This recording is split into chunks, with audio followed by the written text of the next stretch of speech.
Welcome to New York City's West Side. We are going to explore from the Chelsea Market area all the way down through the West Village towards Hudson Square, which is a neighborhood most people don't usually visit, especially if you're a tourist. Not to be confused with Hudson Yards. Right now we're starting right by one of the entrances of the Chelsea Market. Beautifully decorated. It's also gorgeously decorated inside. I wish I could show you. But there's very bad service inside the Chelsea Market. Let me know where you guys are watching from. I'm Ariel, this is Urbanist, and let's explore New York City's West Side.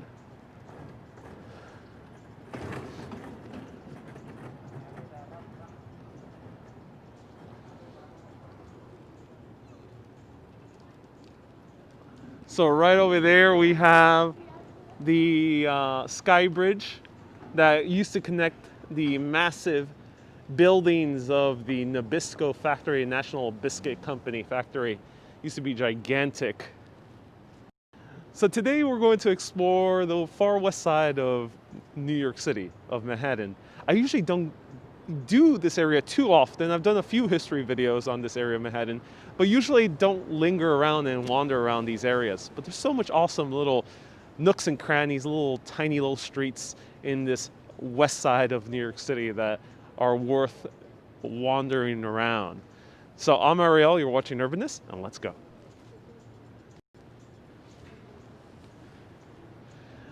Hello Panagiotis from Greece, hello Nathan, hello Karen, hello Julio Cesar. Ooh, you got a great name. Hello Elisa, hello Judith, hello 4K Wanderer, hello Colin, hello Kevin. Can you walk by the Jane? Sure thing. Yeah, great recommendation.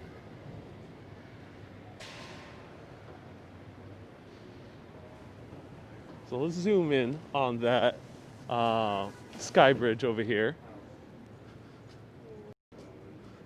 So I could show you, a lot of people love the Sky Bridges.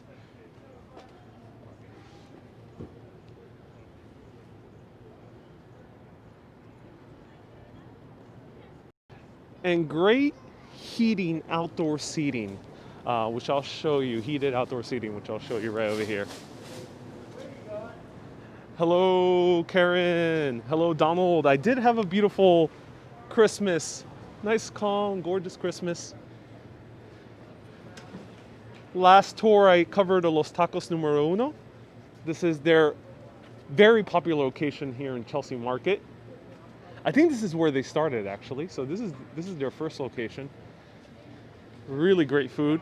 That's why I had myself for lunch. And here is all the outdoor seating with heaters. Each of these little cubicle thingies have a heater with them. And if there's an empty one, I'll go inside and show it to you. Okay, you would love to live in the Sky Bridge, yeah. And here you can buy now at the window. You don't need to go inside the Chelsea Market. I'll show you a peek inside this way. Looks cold today. Yeah, it's about 39 degrees Fahrenheit, but it feels much colder, and I think it's because of the humidity.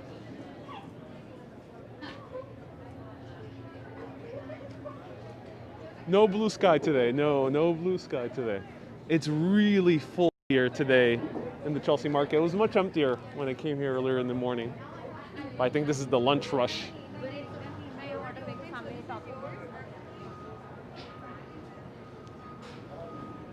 How insulated are the booths? They're not really that well insulated, but they do have heaters.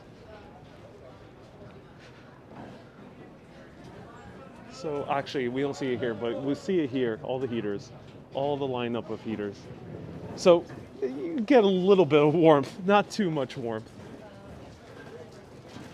A lot of people here today.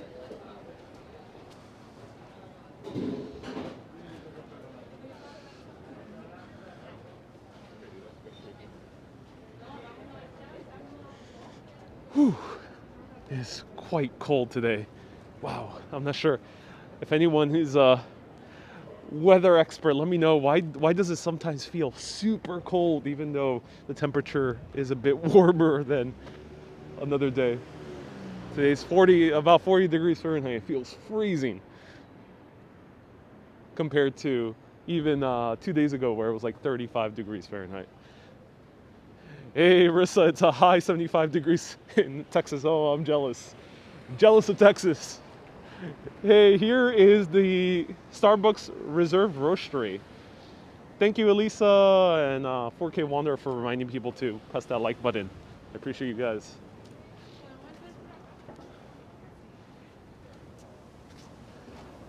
So here's the Chelsea market from the front.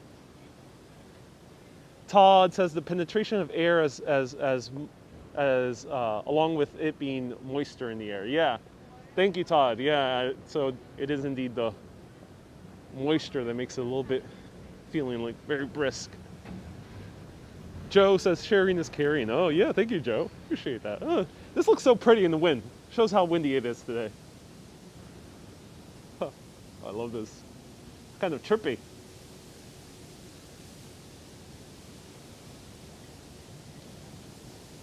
David says it's quite cold in New York. Indeed.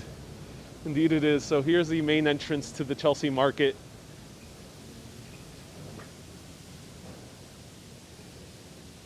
"4K Wanderer says, the wind draws heat away from the body." Oh, thank you, 4K Wanderer. Mulaney with 4.99 with the $5 super chat. Thank you so much, Mulaney. I really appreciate it. Thank you. Thank you for sponsoring this broadcast. So Mulaney's one of the first people to sponsor this broadcast tonight.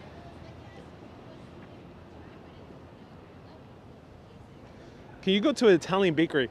You know, Italian bakeries, not in this area, there's not that many.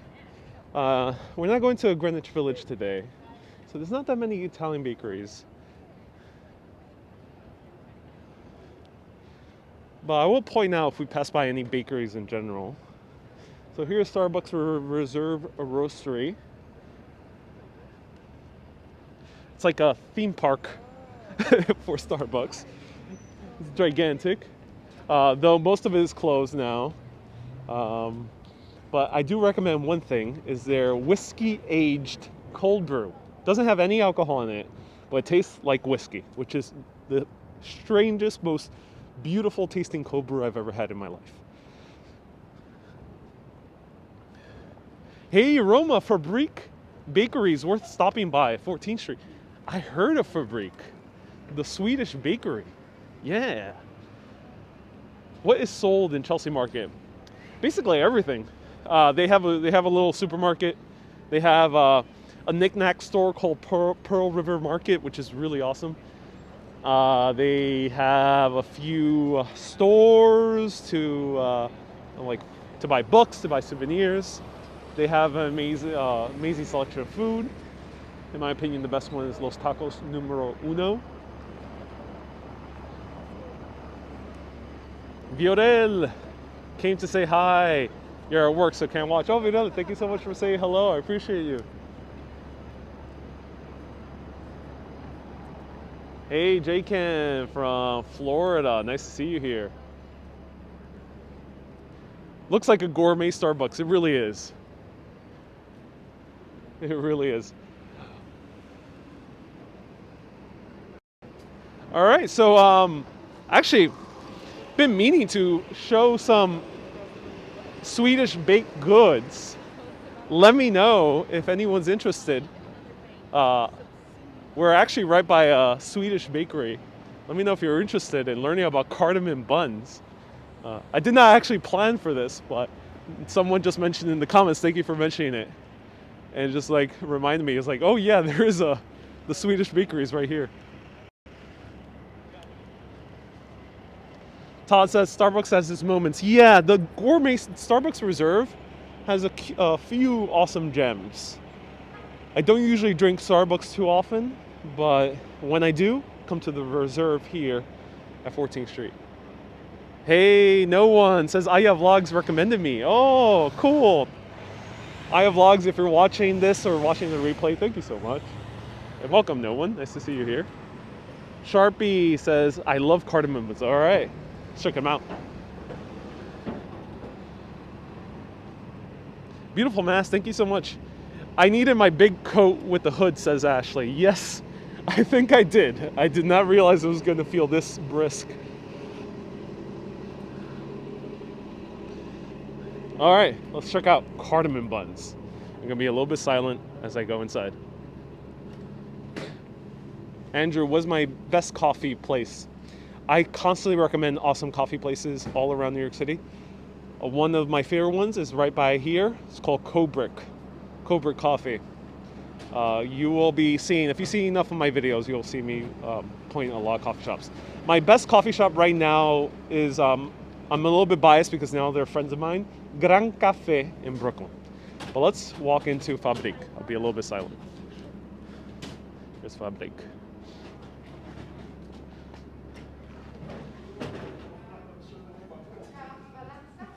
Hi, how's it going? Good, how are you? I'll have a cardamom bun, please. We don't have any cardamom buns for now. Oh, no. I have cinnamon or saffron. Saffron. What's the taste of saffron? Saffron is really nice. We always have them in Sweden for Christmas. Okay, I'll have saffron then. I'll try it out.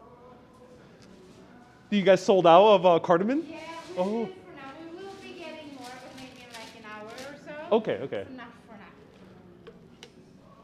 But this one is really good, and we only have it like one more week, and then it's gone for a year because we Ooh. only have it for Christmas. So it's Okay. a good thing that you tried that one. Okay, I'm excited. Really nice. Actually, I also have a espresso, please, a small one. Yeah, single or double? Single, please.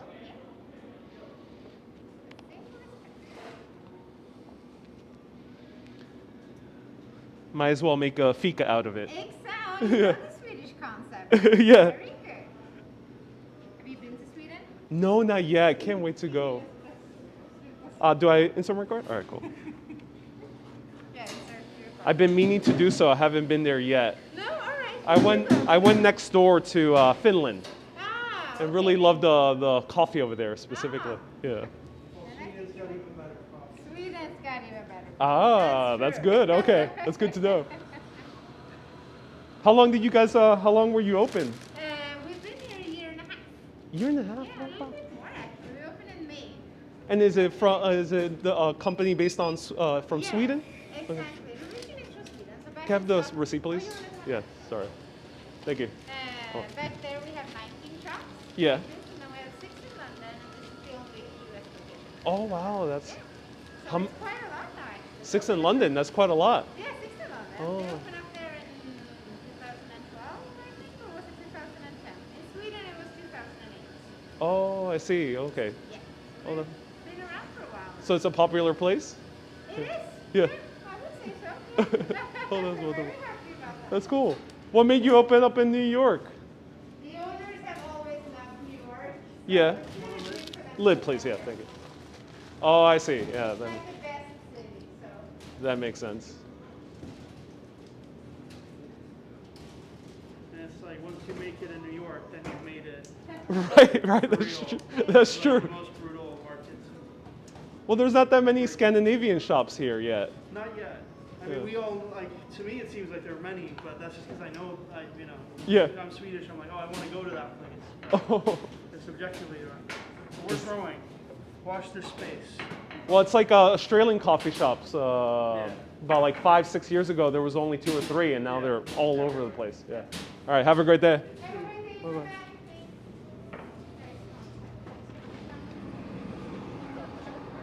Yeah, no problem. All right, so here's Fabrique. I'll show you.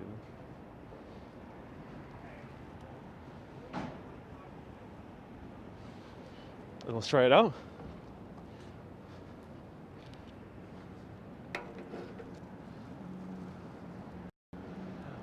Okay, so they were very nice, super nice. From Sweden, both of them. And I ended up getting a single shot of espresso. They had such a beautiful espresso machine. I wanted to see how good it was. And also they have the saffron bun. I was actually hoping to see the original cardamom bun, but they sold out, which is crazy. But saffron, I don't know, they had me up, so it sounds good. First, let's try the espresso before it gets too cold. Actually, I want to get a piece of the bun first. Friendly staff, yeah. Look at that. I never tried saffron, to be honest. I try cardamom. I actually use a lot of cardamom at home, but I never tried saffron. So this is Sweden, and in Sweden they have a concept called Fika. And Fika is the coffee break in Sweden. Here in the US, the coffee break is like, you grab coffee in your office. But in Sweden, there's actually a tradition to go out to a coffee bar, to a place like this, a few tables, very cozy, and then you get yourself a coffee with a friend, and it's called a Fika. But Fikas are all throughout the day, so you can Fika multiple times throughout the day. Unlike in Italy, where you just take the shot of espresso at the bar, and maybe you're with coworkers, you actually sit down for a nice, relaxing time with some coffee and pastries. Let's try it out.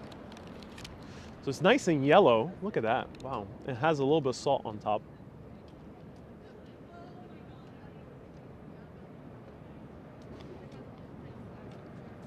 Mmm. Mmm. Thank you, Jason and Janice and Kathleen, for the stars on Facebook. Thank you, Clarissa, for letting everyone know and letting me know who gave stars on Facebook. Thank you so much. Wow. So it tastes interesting. It's I was a bit hesitant with saffron, because saffron is like perfumey. It's fragrant. It tastes like perfume. And saffron could be misused. It could taste too much perfume, too fragrant. This one, I think they just got the right amount of saffron in it. The bread itself is super chewy and soft and nice and creamy. And combining the saffron with these pieces of salt on top is a good move, because it adds it adds a good balance to the fragrancy of saffron. So saffron is quite a dangerous type of condiment. It can get really fragrant, but here they balance it well. The bread itself is great, not much sweetness, which I'm actually really, really happy. So Eugen, thank you for letting me know. Joe, thank you so much for the super chat, for your snack. Enjoy, Happy New Year. And thank you so much, Colin/4K Wanderer, for the super chat as well. Thank you, I appreciate it. So really, really great bun. Highly recommend it. I can't wait to come back and try cardamom, because I'm a fan of cardamom, and someone would just photobomb me. I'm a fan of cardamom, so I can't wait to go back. Mmm. Mmm.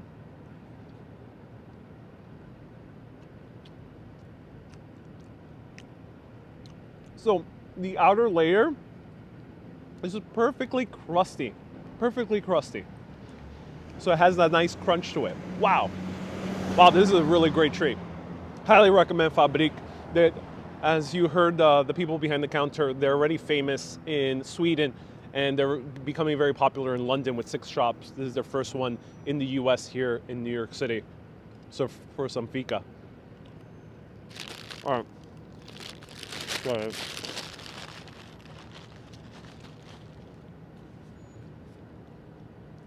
Sorry, I'm a bit chilly. So, ooh, my voice is quivering a little bit because it's very cold. All right, let's try this out. Oh, that's some fragrant coffee. Let me show you the color.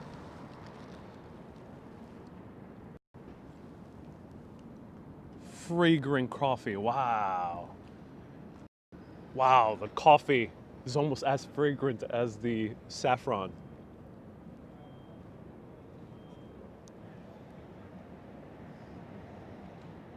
Wow. This is a unique cup of espresso. Huh. Pamela says you see your optometrist in the background. Oh, that's cool that you come here. That's awesome. Are they good? Let us know, Pamela. Wow, this is a very good cup of coffee. Very thick espresso. Super thick espresso. It's interesting.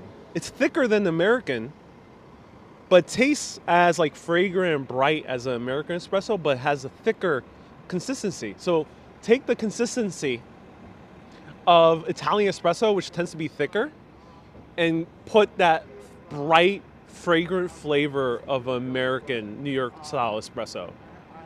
That is what we're having here. Whoa, really unique cup of espresso here. Wow. Super unique cup of espresso. I would recommend this for coffee, bar none. I'm blown away actually by this cup of espresso. I should order a double shot. Espresso's from here as well, Fabrique. Highly recommend them. Judy, thank you so much for the stars. Someone else left the super chat. Thank you so much. No one says another coffee from me to keep you warm. Thank you for acknowledging my presence and welcoming me even if I'm new. You're awesome. Oh, no one. Thank you so much. Feel free to let me know what's your name.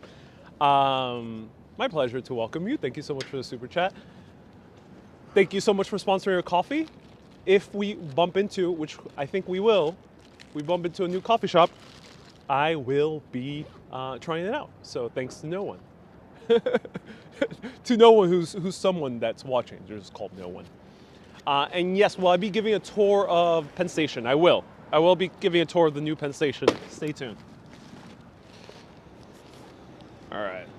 So let me pack this up and get ready to go. Gotta put on my mask. I'll show you the entrance one more time. So stay tuned, ladies and gentlemen.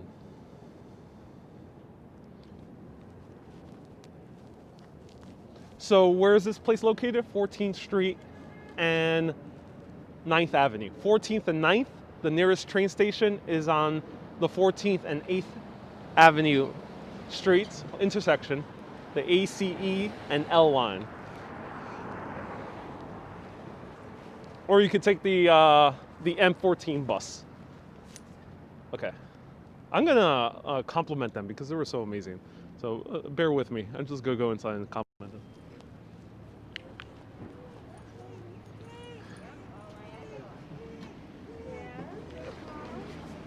Hey, absolutely amazing pastry and the coffee. Great. Blown away. Have a great day. Happy New Year.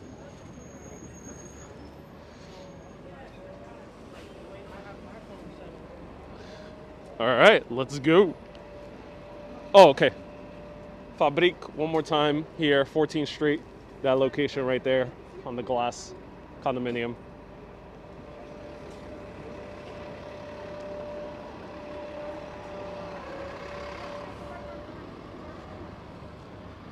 And here's the name, Fabrique. Fabrique.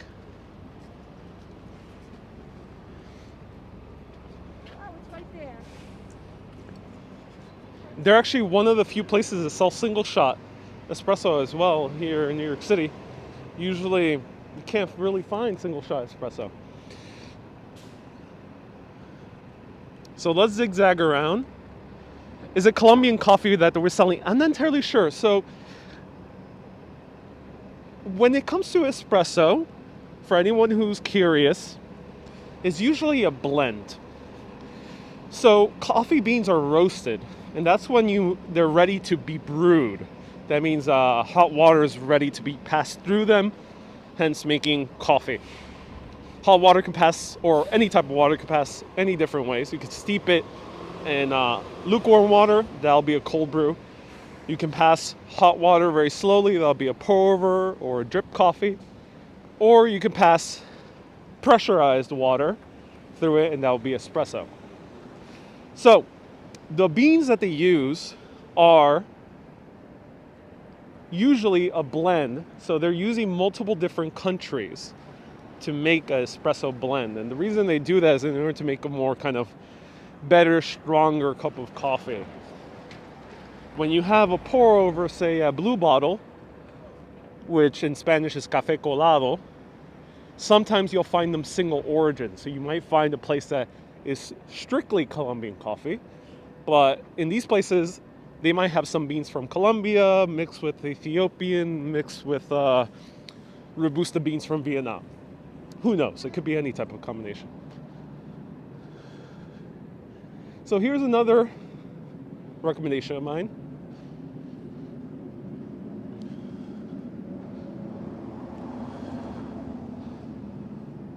So this is Cobrick coffee. I'm not gonna drink another one just yet. Need to let a little bit of time pass. But here's a recommendation. Cobrick coffee. Absolutely love these guys. One of the few places that also have coffee cocktails. And they have pretty good avocado toast as well.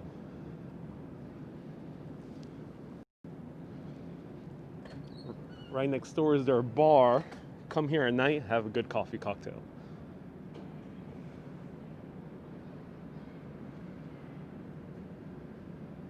They have plenty of outdoor seating.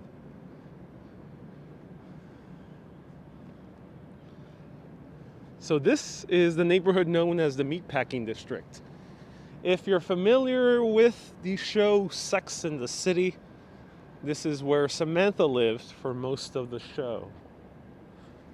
She lived in, like, I think one of these buildings. Yeah, I think it was that one right there.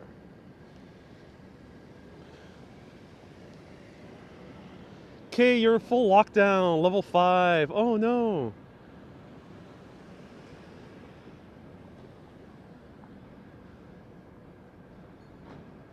Veronica says, can one day you do a talk on different coffees? Hey Veronica, I've done a few of them, but you know, since a lot of people are now watching on YouTube, I got a lot of new people also on Facebook. Let me know if you guys want me to one day collaborate with another coffee shop and break down all the different coffee types, if you're interested in that type of broadcast. With that, I need to actually collaborate with them, because otherwise I can't drink all that coffee on my own.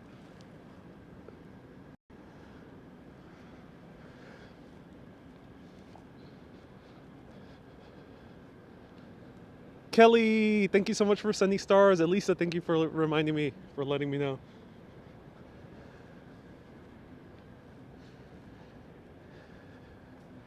Hey, Clifford says, it's great that you do these things during the pandemic. Oh, my pleasure, Clifford. Thank you so much. Clifford, who's commenting on Facebook, is also a live streaming professional. Really great guy. Check out his... let me know, clarify, Clifford, on the name. I think it's Streamcast Network.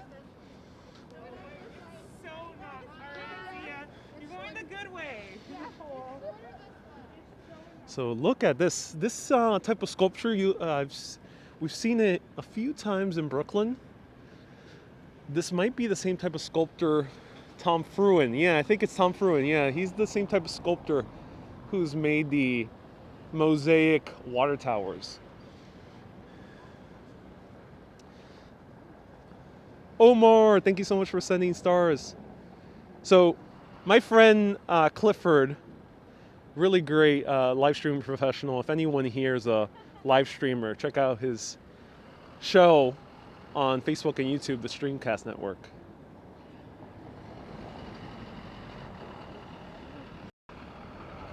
Sophia, hello from Harlem. Thank you so much for the coffee. I appreciate it.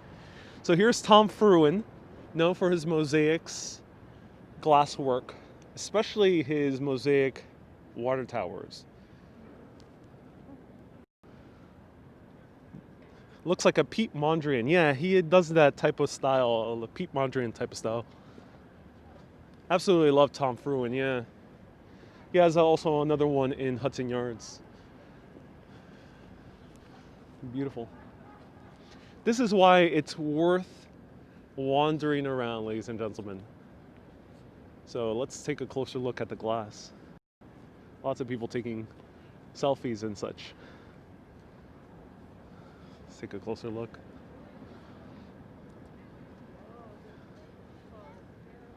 Hey, Explore the Ways says, love the amount of passion you have to show us and teach us everything. Yeah, Explore the Ways. Thank you so much for watching. I'm using Prism Live Studio app. Pete Mondrian, is he Dutch? I'm not entirely sure if Pete Mondrian was Dutch. If anyone can let us know. But this is Tom Fruin. I'm not sure if Fruin, I think Fruin might be European as well. He might even be Dutch. If anyone can let us know. Karen would love this. Are you referring to the Karen I know? The one I featured in my videos before? Let me know. Outdoor dining, ladies and gentlemen. Will you outdoor dine? 40-degree weather, cool, moist, windy. Let me know. Would you outdoor dine? Tom Fruin is indeed Dutch. Oh, thank you, Stefan. That's cool.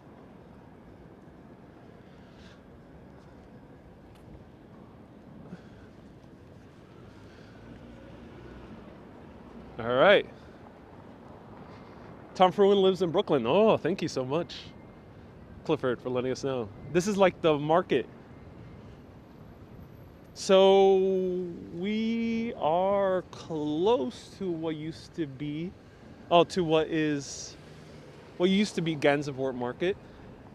But this over here you're seeing with the black top is the Samsung store, flagship store on the other side. They might own the entire building. But here I have actually another Sex and the City place. I think we're inadvertently seeing Sex and the City places. So I'm not sure if you guys remember in the later seasons, the crew would go have dinner in a very fancy French brasserie. This is the fancy French brasserie, which has been a very famous location amongst New Yorkers to have food. It's one of those places that are posh, you know. If you're a local New York City celebrity, you might be seen here, you know. This is Pastis.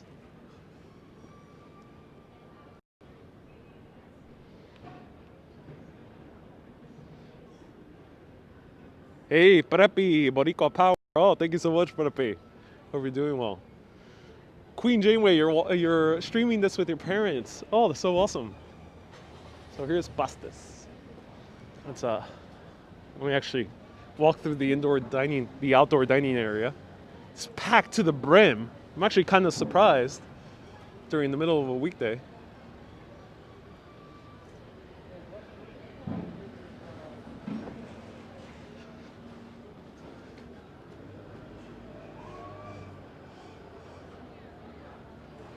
Eugene says, if you didn't do already, do a series of live streams covering Sex and the City. I have. Watch my main Sex and the City tour that I did about a month ago.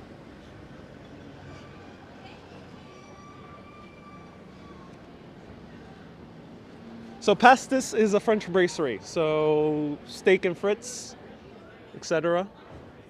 Lots of other places. Let's walk through it.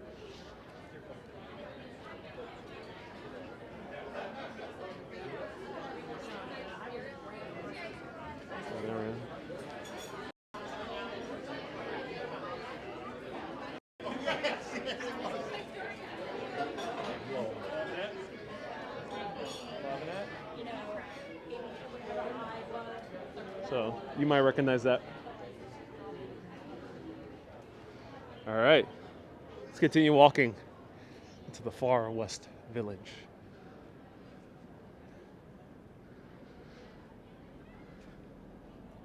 No one is asking, who is Ariel? I am. My name is Ariel. Urbanist is the name of the show. I don't go by Urbanist. I'm Ariel, and I run Urbanist. I host Urbanist.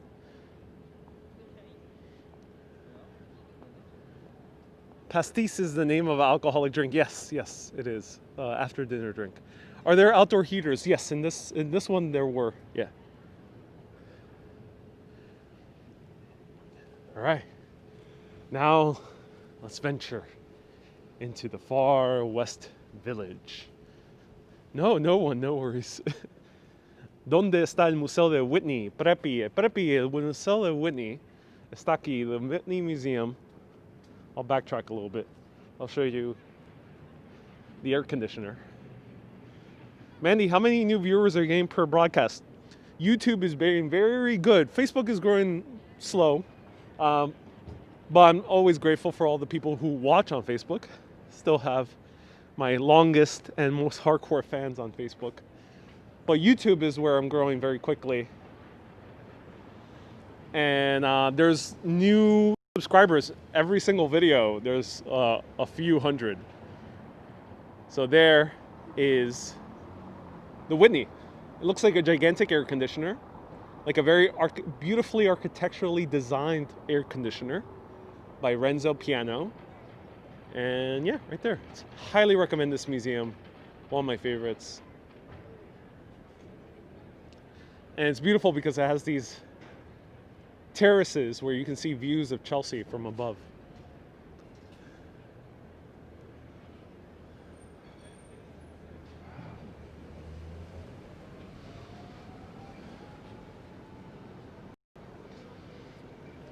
All right. But today, no Whitney. Stay tuned. I might be going into the Whitney soon. It won't be a scheduled day, but it might be randomly on another day, so stay tuned. Michael, what is your favorite section of New York City? Great question, Michael. The place I gravitate to the most is Nolita. But during the pandemic, it's changed a little bit. During the pandemic, I've been hanging out more in Soho. Soho is the place I gravitate to the most. Soho and Nolita.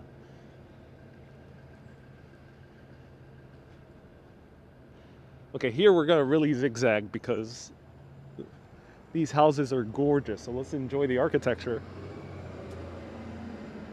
Feel free to ask me anything.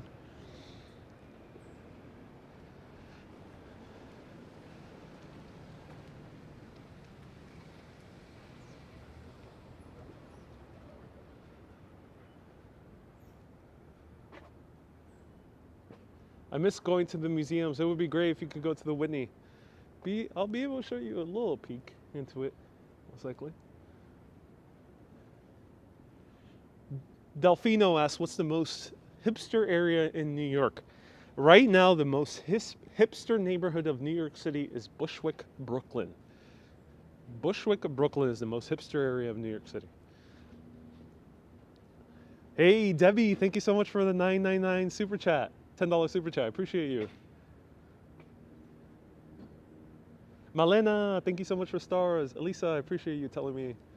Malena, thank you so much for the stars.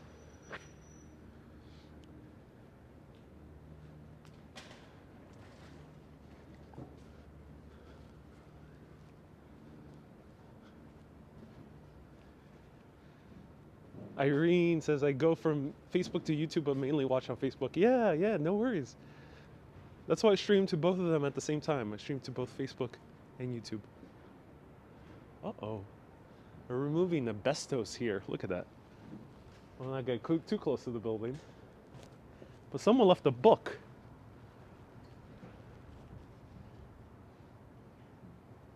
An abandoned book, ladies and gentlemen.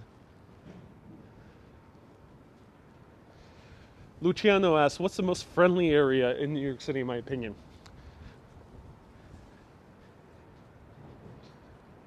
That's a great question. If you want to go to a place where it's like most welcoming, a lot of places in New York are very welcoming. But I would say the Village, things are friendly. The areas of the Village, West, Greenwich, and East Village, feel like family neighborhoods. So in that respect, I would say they are the friendliest because they feel like family neighborhoods, but are still huge, very popular, very hip, and also touristy. So you kind of get all of that at the same time. But in reality, a lot of places in New York are very friendly. So right down there we have the Standard Hotel, known for a very explicit game that people play. Watch the movie Shame, starring Michael Fassbender. Do not watch it with the little ones. And right there is the High Line.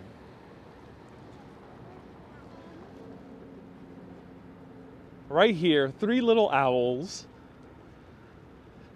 Linda, hello. Gretchen, hello.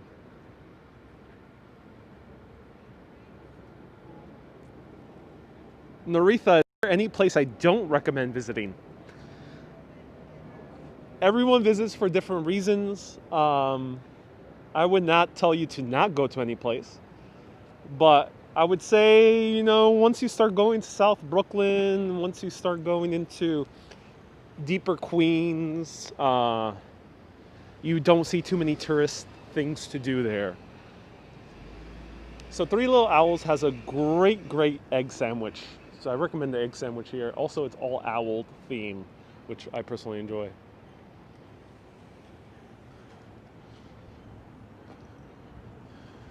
Far side says Brownsville is a little bit rough. Yep, exactly. Someone might see the Jane. Let's see if I can point out the Jane. Oh, a bit farther away from the Jane already. Am I? No, I'm not.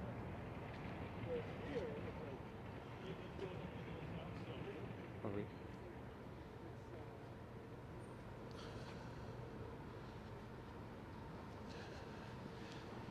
Miss Fancy, you love owls. Yeah, me too.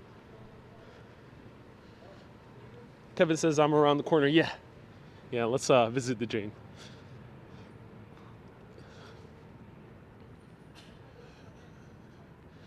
The pink bus is a piece of cake.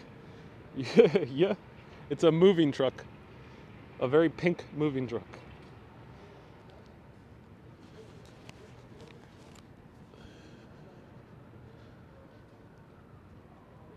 Vita says, you do realize that there's a conglomerate of neighborhoods like Park Slope that have a lot of things to do. Indeed, when I say South Brooklyn, I mean even so, more south than that. Of course, there's Coney Island. Eli says it looks deserted. I mean, this is a very residential area anyway, so you're not going to see too many people here in general.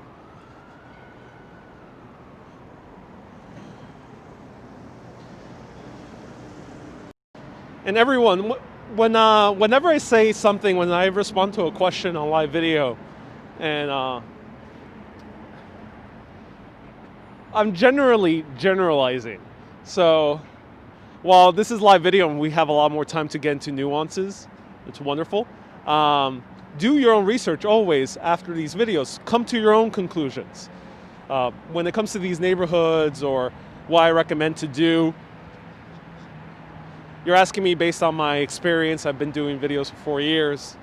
I've been a New Yorker my entire life, but even then, come to your own conclusions, do your own research afterwards. And sometimes, you know, you can't answer every question with that much depth as possible because I'm still walking around and still showing you a bunch of things.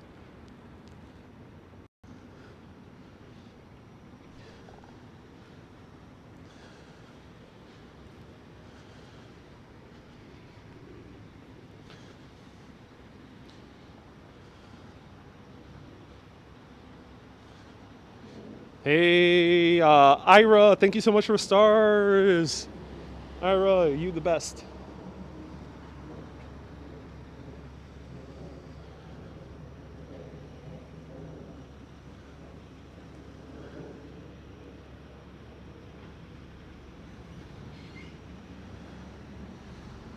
The Inspired Life says, you're inspirational. Thank you, Ben. So here, ladies and gentlemen, is the Jane Hotel. It's covered in scaffolding. But this is the historic landmark Jane Hotel. In 1912, one of the worst disasters in the sea happened. It was the crashing, the sinking of the Titanic. Poor Jack and Rose went down with it. And the survivors that came over here, what was the ship that they came here? Was it, if anyone can remind me of the name of the rescue ship that they came on, starting with the C. They were housed here in the Jane Hotel.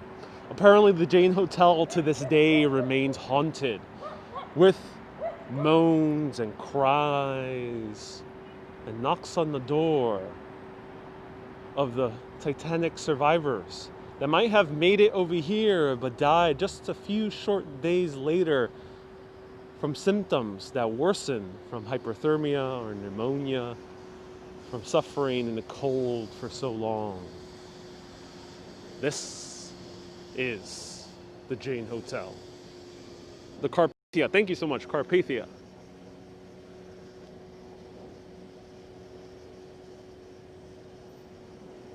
No, the Carpathia, it was a different ship. Carpathia might have been the ship that was it the Carpathia? Let me know. It was the Carpathia. Thank you so much.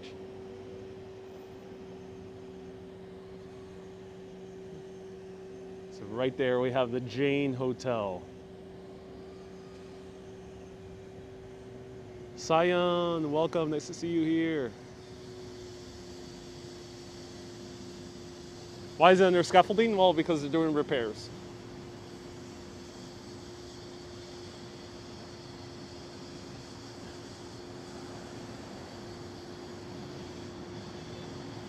Is it getting facelift? I probably not. Nothing extensive because it is landmarked.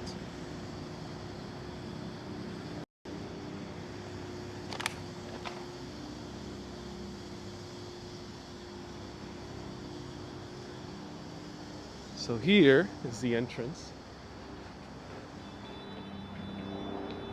Hey.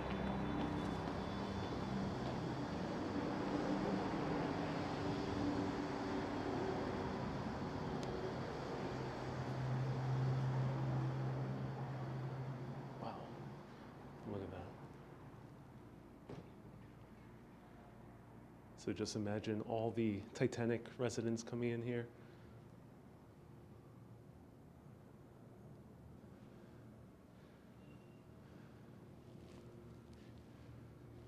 And them trying to have lunch.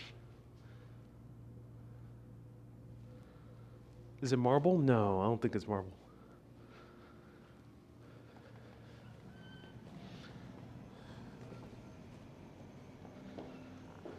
Gorgeous lobby, yeah.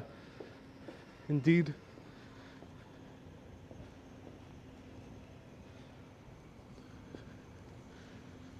Paul says it's grand. I stayed there in 2014. Oh, cool, Paul. That's awesome.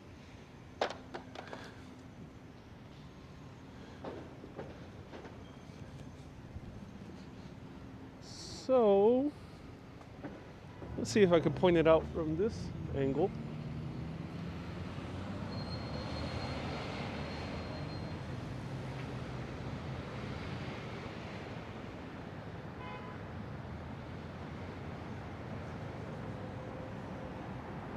Did they take away the entrance fence of the ocean liners? Because I don't see it here anymore.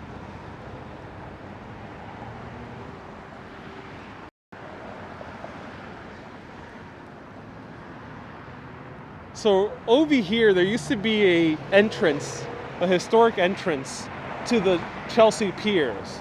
What we're looking at right now is the waterfront along the Hudson. And this used to be the area where the major ocean liners used to embark and disembark. The White Star Line and accompanied with their rivals, the Cunard lines, were here at Chelsea Piers. The Titanic Arc, I don't see it. Where is it? It should be here. Did they remove it?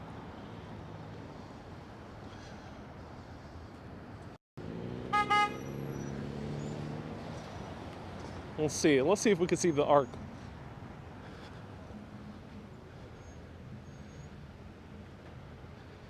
Cidio, have I been in Royal Caribbean? No, I haven't been on any cruises. No.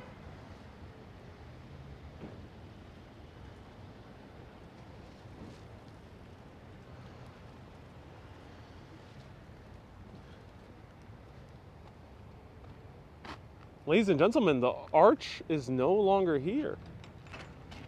That is a big shame. What did they do to it?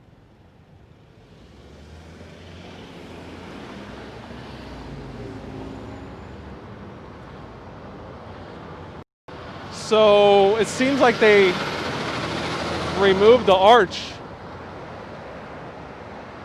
I don't see it. Either they removed it or moved it somewhere else.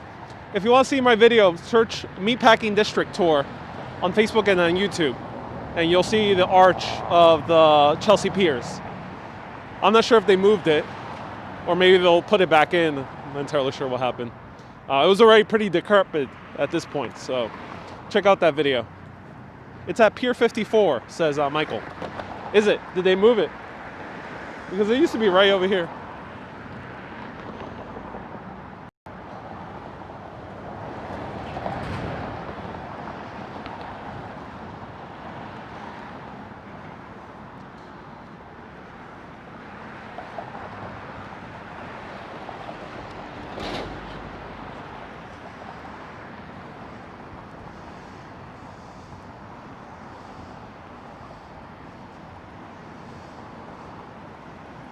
And this is the West Side Highway. Yes, it used to be elevated, but they destroyed the elevated highway around the time when they started building the World Trade Center in order to make it on ground level, which actually ended up being I think a good idea. Let me know for anyone who remembers the elevated. I think it was way before my time, but let me know if anyone here remembers the elevated.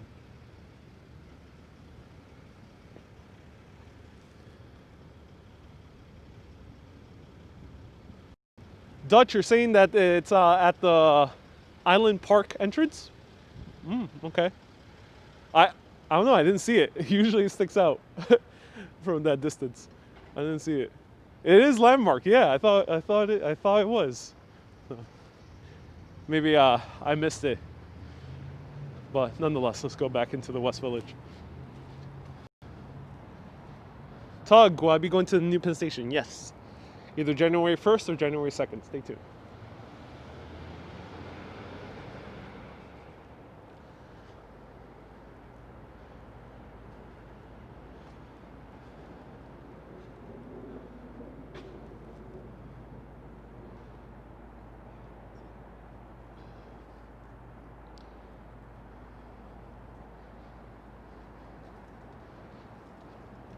Lanikai says I am informative and entertaining.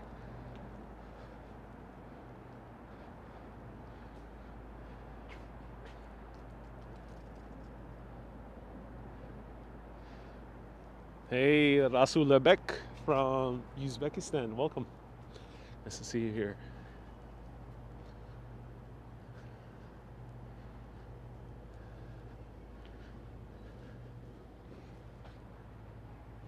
Is this bronze? This is bronze, yeah. It's not wood. No. It's condominium. There's an apartment here. It's definitely metal. Definitely metal.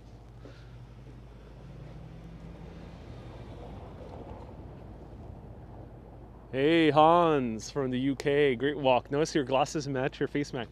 Yeah, it does indeed. It does indeed. Lassemia, am I going to Hudson Square? Hudson Square, yes. Don't to not be confused with Hudson Yards. It's a different neighborhood.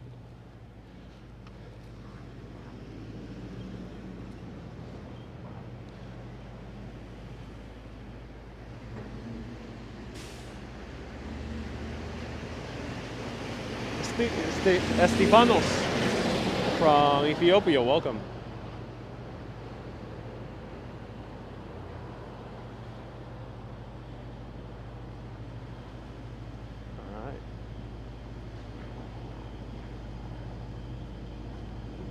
How cold is it here? 40 degrees Fahrenheit.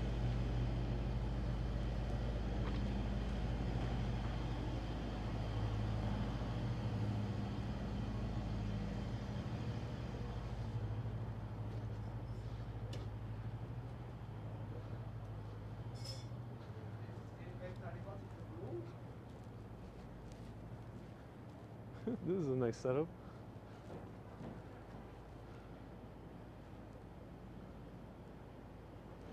Some hot apple cider.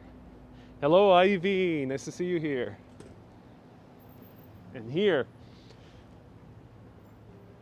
hey, John says, yes, you're informative and entertaining and knowledgeable. It's a trip down memory lane. Oh, so glad. So, you know the High Line, right? The High Line is now a park, you know, on the elevated, what used to be elevated railroad tracks running through the west side of Manhattan.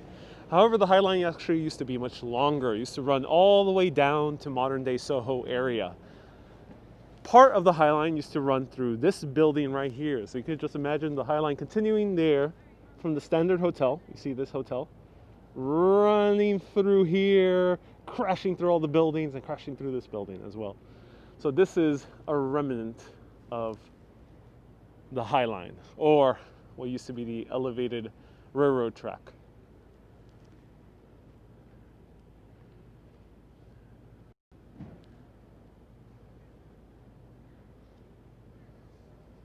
Hello, Lorraine.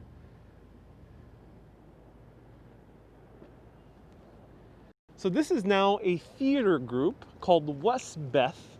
They have like a theater company and they have a few other arts related activities here. Let's take a closer look. But I can just imagine this would make such an amazing balcony. I'm so shocked that they haven't fully utilized it.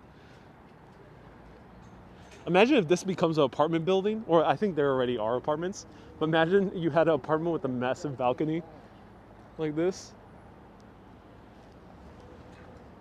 So I think this used to belong to the Edison company.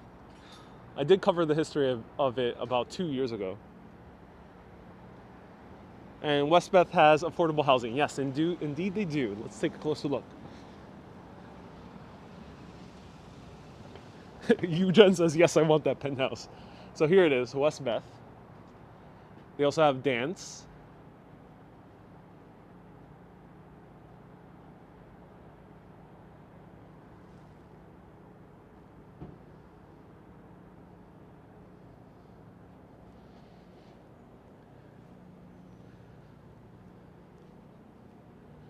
The beautiful trees are decorated. Right here. Home to the arts since 1970. Hey, Catherine. Catherine, yeah, you're new here. Welcome, Catherine, on Facebook. Thank you so much for tuning in. So let's read what it says here. Westbeth Artist Housing. The complex of this building was built in 1860 to 1934. It served as the home of Bell Telephone Labs. So my mistake, I said Edison. It was actually Bell. Bell Telephone Labs, where many technological innovations were developed for advanced, including radar, television, and video telephones. It reopened in 1970 as Westbeth, an early example of large-scale adaptive reuse of an industrial building. And here used to live Merce Philip Cunningham, who was an acclaimed dancer and visionary and choreographer. One of the first tenants of Westbeth. And at this site was the original location of Bell Telephone Laboratories. In 1927, Davidson and Germer performed the first direct demonstration of the wave-like behavior of elementary particles. Oh, that's so cool. Some beginning of quantum physics right over there for anyone who's interested. Davidson Germer experiment provided crucial empirical evidence for the validity of the then rapidly evolving theory of quantum mechanics. Ah, that's so cool. In those years and subsequently, many important scientific and technological discoveries were made at this same laboratory. That is amazing. Oh my God. All right, ladies and gentlemen. Can you tell I like some quantum physics? So there is the entrance.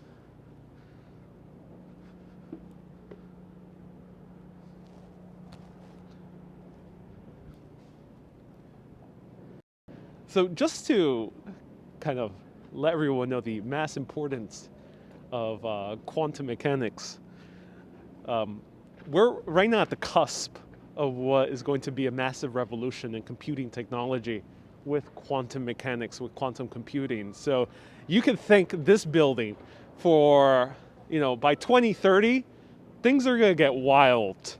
in our world in terms of computing. There's going to be massive, gigantic innovations. Mark my words here. And I'm not just saying this out of thin air. I've been studying quantum mechanics and quantum theory for quite a while, especially in the past few years. And you can read about it in my book, Retrowave, where part of it was to research for my fictional book. Also, I am a degreed electrical engineer, so I've always had an interest in this type of stuff. So that's cool to know that this building has already changed the world, but might be changing the world again in the very near future.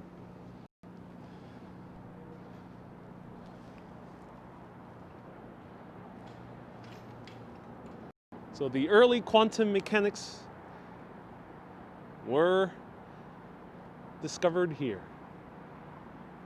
Jim, thank you so much for the historic photo of Westbeth on Facebook. Tina, Bell's not related to Edison. I know, sorry, I made a mistake earlier. It's actually Bell Laboratories, not Edison. It happens, ladies and gentlemen. This is not a research tour. I don't have a second phone on me. I don't check Wikipedia quickly on my secondary phone because I don't have any on me. This is all conversation. I may get things wrong. I don't mean to disinform, but do your own research. Be kind of cool if you lived in that building. Yeah, maybe. I would build a balcony with that part of the High Line. I see another book in the making, says The Inspired Life. Yeah, The Ink-Inspired Life. Yeah, there already is another book in the making. It's called Love in the Multiverse. Stay tuned, 2021.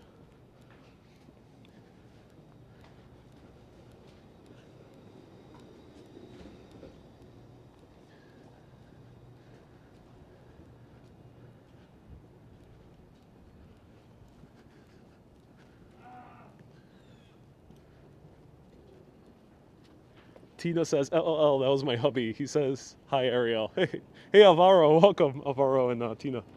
Nice to see you here. No worries. I always appreciate people clarifying any details. Thank you.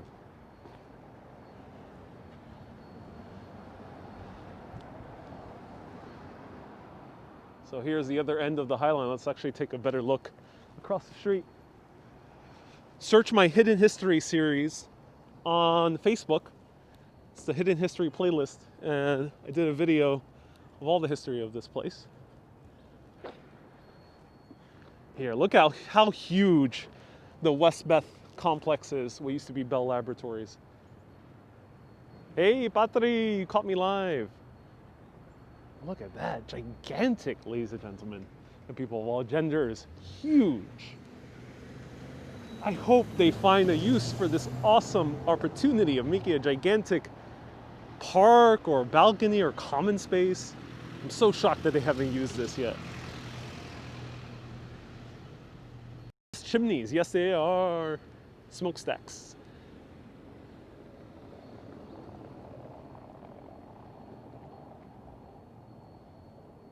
This is a great photo opportunity actually with the wide angle lens. There's even a sky bridge up there. Not the fancy ones, but a more basic one. Uh-oh, sorry about that. Cable keeps getting stuck. It used to be a factory, yep. Bell Laboratories, or it used to be a laboratory. Is there a way to get up there? It seems fenced off, so I don't think even the Westbeth residents or employees have access to it. So fascinating. All right, I think this might be the screenshot for this video. So let's hold on for a few seconds. Take it all in. Mark says, thank you for showing us Westbeth. Yeah, my pleasure. Bell Labs, yeah, my pleasure.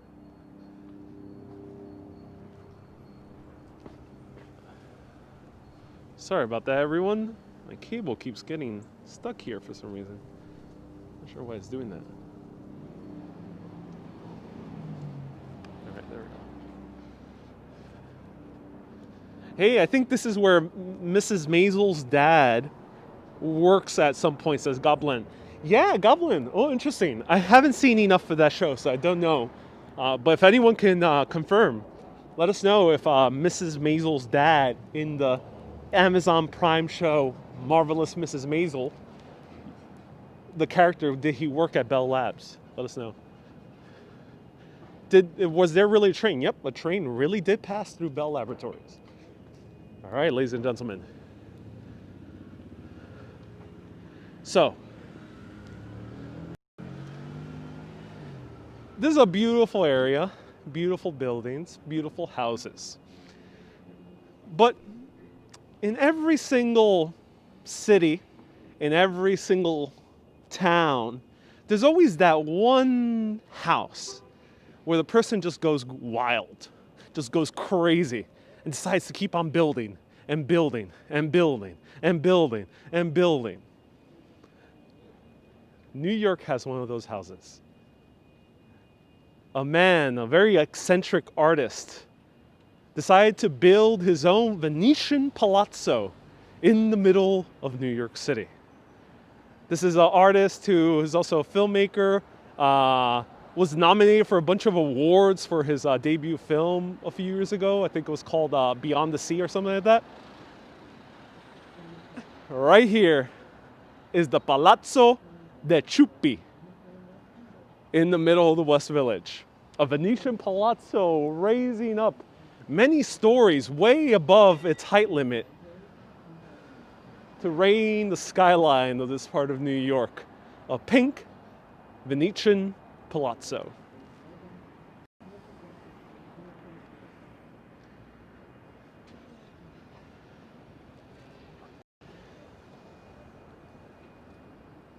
And there are different apartments, so each floor is an apartment with gigantic balconies.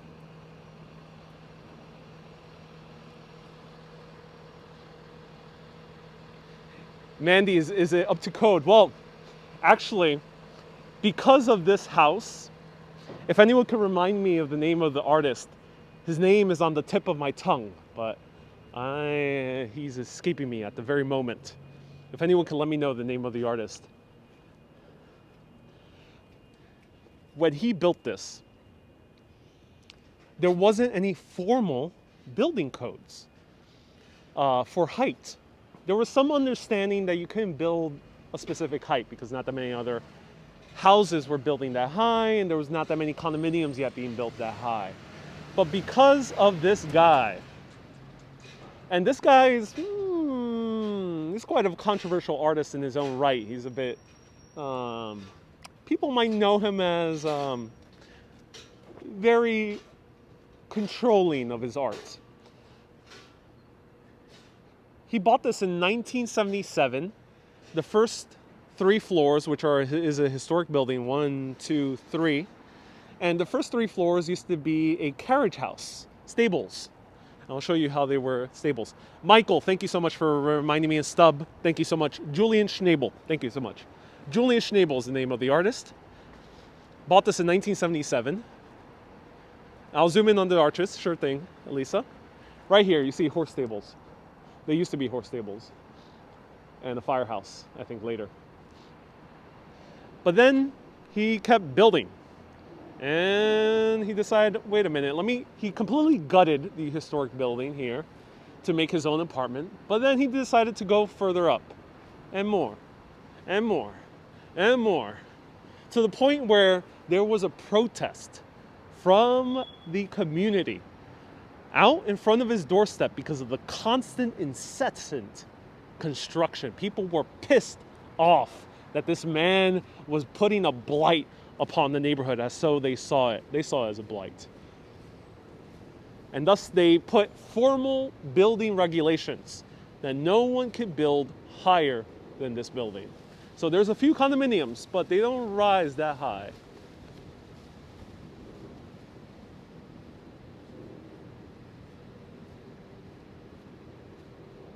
Devotee says his name is pronounced Schnabel. Schnabel? Schnabel?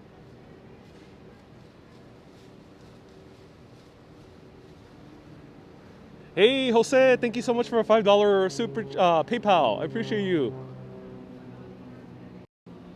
But why is it called Chupi? Palazzo de Chupi, and there's a name. Here it is. Here it is. Palazzo. Ooh, cold, cold, cold, cold, cold. Sorry, my hands are freezing. Why is it called Chupi?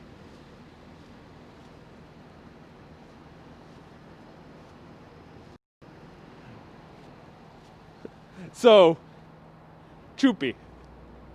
Kind of weird name, ain't it? If you are from Spain, I know a few Spaniards do watch this show. Y tú estás mirando en España, tú más seguro sabes qué significa Chupi. Let me know if there's any Spaniards watching who knows what Chupi is. So it looks like probably a foreign language. Yep, it's Spanish. Chupi. Well, it's not quite as vulgar, maybe, as people might think it is if you're from Latin America. So there used to be so Julian Schnabel is married to a Spanish artist. And in Spain, there's a lollipop called Chupi Chups. So Chupi Chups was his nickname for his wife. And thus he called it Palazzo Chupi. So funny name for it. Now, Chupi Chups, why does he call his wife Chupi? I don't know. You come to your own conclusions. It's quite a unique name for a significant other, Chupi.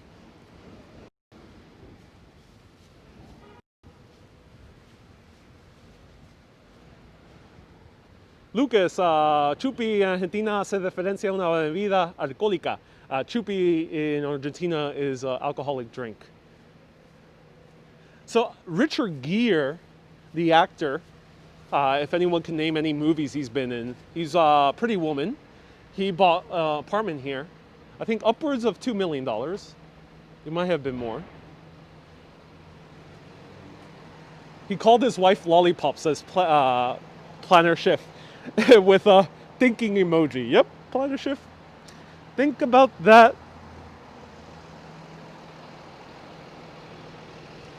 Let's get closer, and then there's a lot of cameras here. Oh, I got too close. Lingered too long, but here it is. Here are the doors.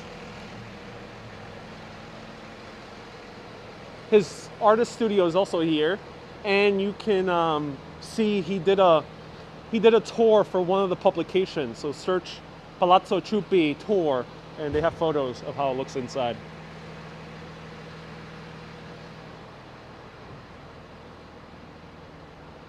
Chupa Chups logo was made by Salvador Dali. Oh, thank you so much, Leo. Leo says Chupa Chups, the lollipop. The logo was made by Salvador Dali. Ah, interesting. The story gets even more intriguing then. So who would live in Palazzo de Chupi? Let me know. Let me know if you would live in Palazzo Chupi. Westbeth or Palazzo Chupi? Who gets the vote?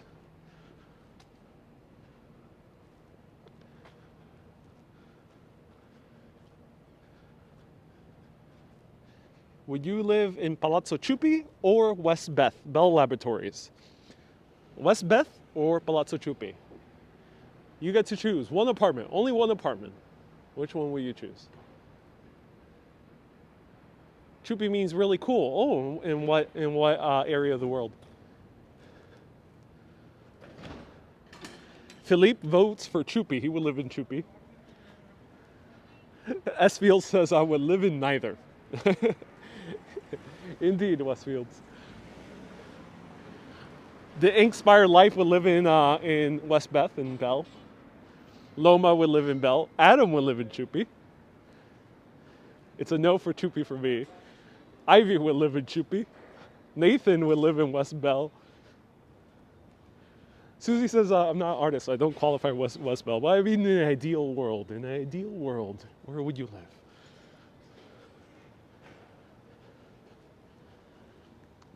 And said, I remember doing the Jack the Ripper tour. Probably not here, probably it was in London. You remember seeing a lot of stable doors? Yeah, I assume London had plenty of them. I vaguely remember them. Yeah, I mean... All right, let's walk through here. Cold.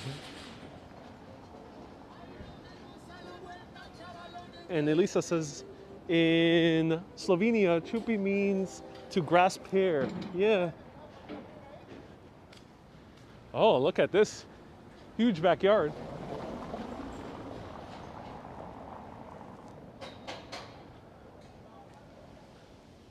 Hey, Patel. Thank you so much for subscribing. Hey, Jim. Thank you so much for putting the link to the tour of the Palazzo. So Jim put it on Facebook. If any of the mods want to put the link of the Palazzo tour, feel free to do so. It's on thecut.com. Look at these houses, historic houses. Beautiful front yards, which is rare in New York City to have a big front yard.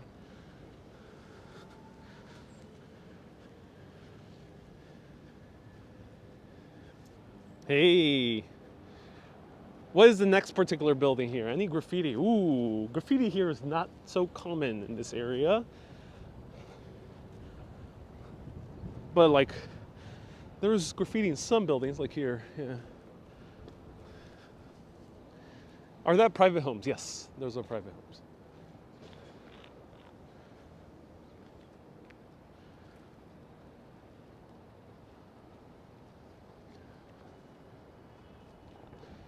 The area is amazing, says Carmen. Yeah. Luciano and Burke says area is amazing. Yeah. This is a garage. Rather plain looking garage. Huh.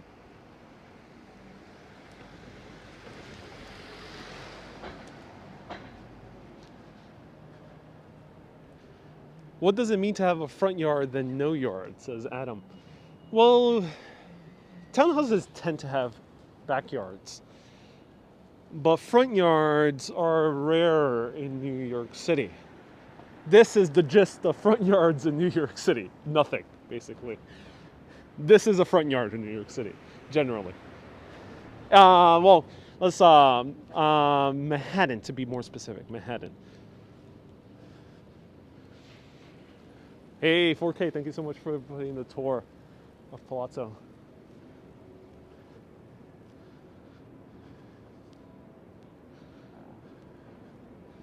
Patri loves all my different masks.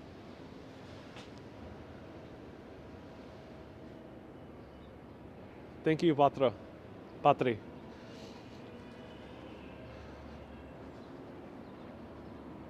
I see a revel. Yeah, there's revels are still here. Ah, look at this tiny little house. Oh my God. So here we have a gigantic horse stable. What used to be a horse stable. Or a firehouse, one of those two. Generally when you see those gigantic doors. But here's a little cottage. Look at this. A little cottage in New York City. What? There's a few of them here in the West Village, but they're not so frequent.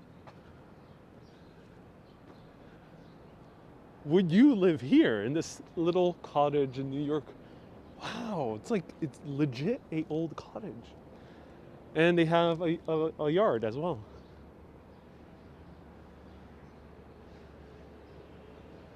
Gregory asks, what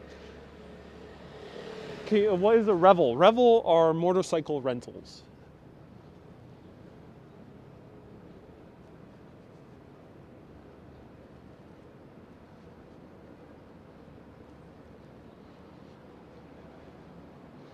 Kay says that's cute. Yeah, it is. How much for the cottage? I don't know, ladies and gentlemen. This is not a real estate show, so I actually don't know too many prices off the top of my head. To be honest, I'm not so deeply into real estate.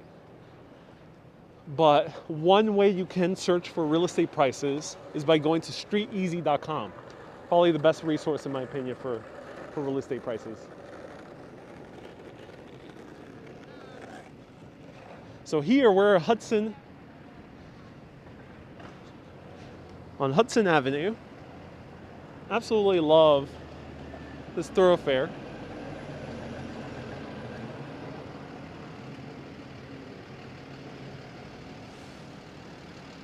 Jim says it's an adorable little cottage. I would totally live there. Oh. Or Zillow.com. Yeah, Ant. Zillow is another great resource.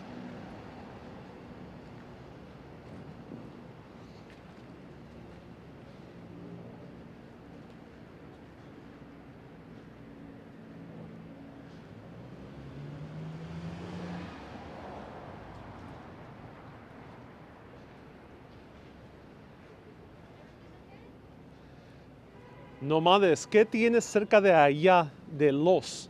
Oh, ¿de qué tú estás preguntando, Nomades? Aquí hay muchas cosas de ver. Estamos cerca del Greenwich Village, donde hay muchos lugares como Washington Square Park. Right next door, there's a lot of great places like Washington Square Park. There's also the Friends home is nearby, and many other things. Patel, I've been to India, no.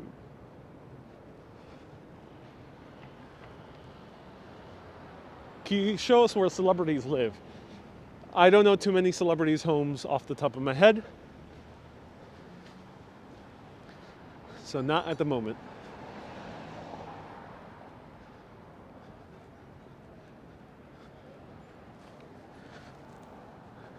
Sometimes I come across a home of celebrity, which there's a few famous ones. Where's the Friends place? Ooh, we're nearby. Do you guys want to see the Friends place? I've shown it before, but I show it to you again.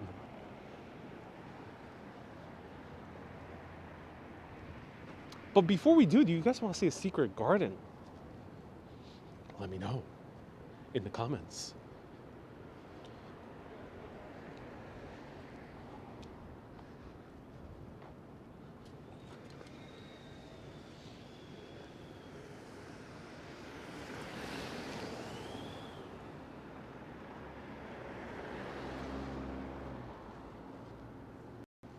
If you're tuning in for the first time, I don't say the directions out loud. I want to encourage all of you to kind of ditch the directions. I get it, some of you might be watching because you want to learn about New York. Don't use me as a resource to learn about how to get around New York. Use me as a resource. I would recommend to use me as a resource to enjoy New York. And by enjoying New York, you'll end up knowing New York on a different level. Not on an informational level, but more on a felt level. You'll be able to kind of know what is around New York City. You'll be able to kind of recognize a place like, ooh, that's familiar. So I recommend not to kind of try to track me on directions. There's a lot of other great resources for tracking directions, like the videos of my friends Action Kid or Walk, Ride, Fly, that give you specific directions where to walk to. I recommend watching them as a supplement to these videos. So let me show you a secret garden. But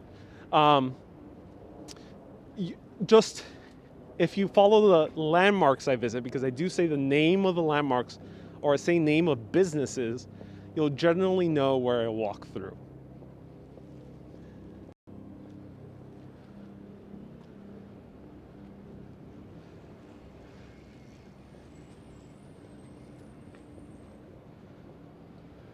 So here's a historic school. This is one of the older public schools in New York City.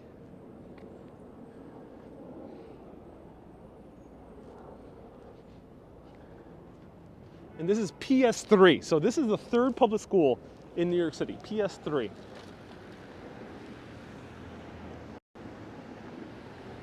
Stewart says the best way to explore a city is to not know where you're walking to. Yep, exactly, not know where you're walking to.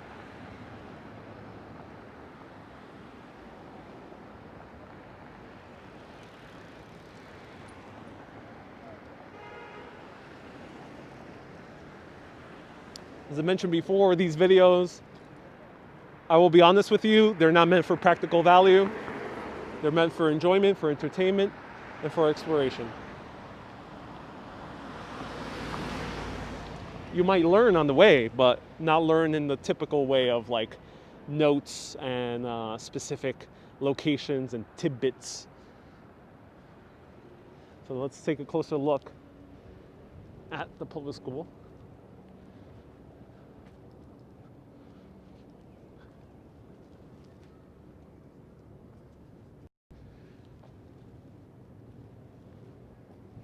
So on September 10th, 1824, the Marquis de Lafayette,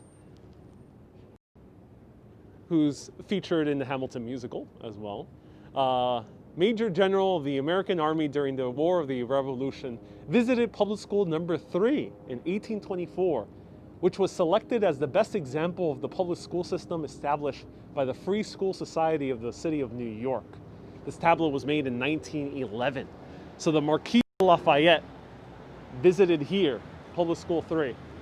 So this is 1824, and the building looks new, especially how beautifully clean it is. Gorgeous building. It's officially called the John Messler Charette School. Beautiful, beautiful building. 1824.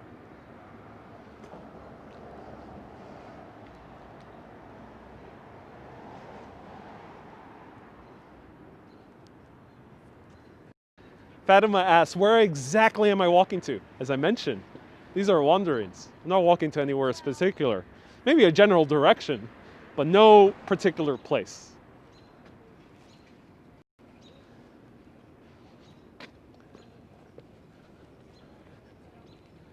So, let's go to the secret garden. I know it's not a euphemism.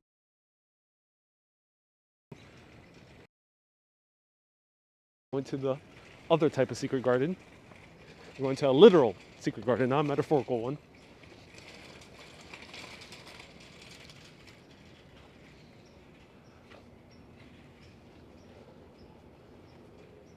This is not it yet.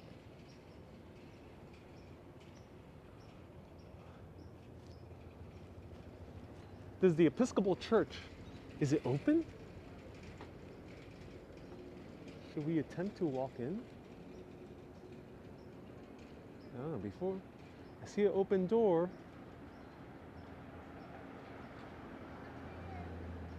Should we attempt to walk in? Let me know. What happens when you see an open church? What do you do?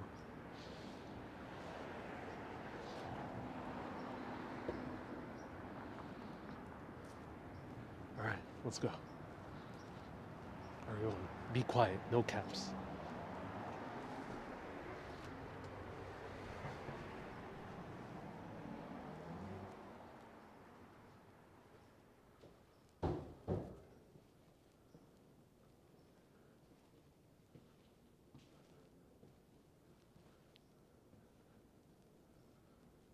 Wow, this is beautiful.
So this is a Episcopal Church. Gorgeous. First time I actually went in. Episcopal churches, they're related to the Anglican Church, the Church of England, and they're also related to the Church of Scotland. That's how they get their name, Episcopal. Usually they're closed in New York City, except for the more famous ones. So it's a rare sight to have it open and just walk in. Catholic churches tend to usually always be open. But when it comes to Episcopal or Protestant churches, it's a little bit harder to get into. But gorgeous, gorgeous church, absolutely amazing. What I like about the Episcopal churches, as opposed to Catholic churches, is Episcopals have this kind of cozier feel to them. Catholic churches are gorgeous because they're very ornamental. And they have beautiful stained glasses. But Episcopals just have this cozy feel because they use a lot of wood. You saw the huge wreaths. They just have this cozier feel. I love Episcopal churches for that reason. And Church of England, same thing, Anglican churches.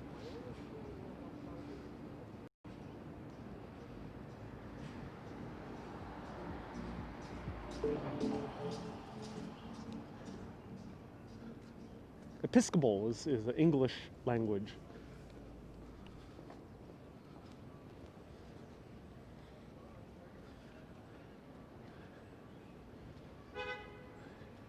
All right, time for the secret garden. Residual says, I will move on then. I won't take the time to add my donation to this video, as I was going to have you since you've chosen to pick on me. That I always do. Well, Residual, I'm not sure if I picked on you, but I'm sorry if I sounded that way. I didn't mean to say anything specifically to you. I was just speaking in general. When people ask me for directions, you know, that's why I want to make it clear. This is not a show for directions.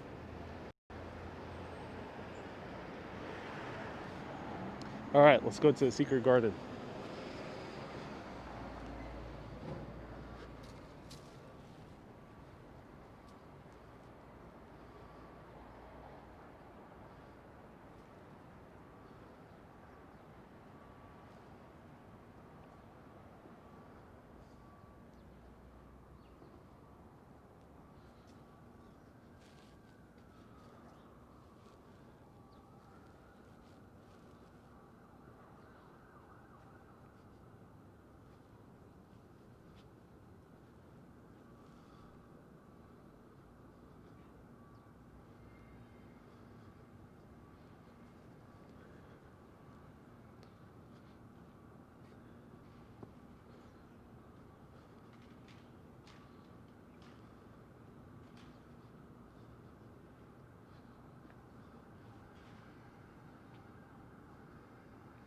Minnie says we got a lot of secret gardens in the UK. Yeah.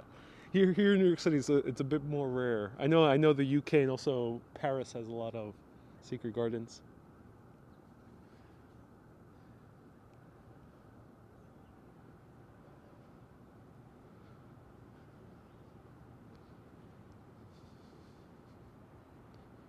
Mandy, yes, there will be a New Year's Eve broadcast. Stay tuned. Around 1 p.m.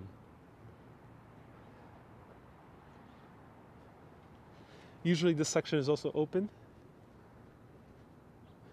But right now it's closed because of the pandemic.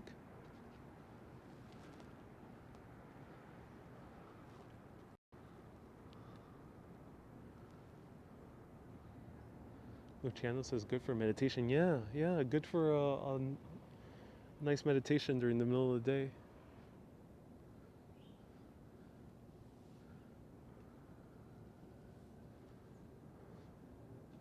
So this is much in the style of English gardens, because this is opened by St. Luke's in the Field, which is a branch of the St. Luke's in the Field that you can find in England. There's like some type of legend with it, that St. Luke, I think, traveled up. If anyone knows the legend, but I think is the legend where St. Luke planted a tree in somewhere in London and it grew and became something special.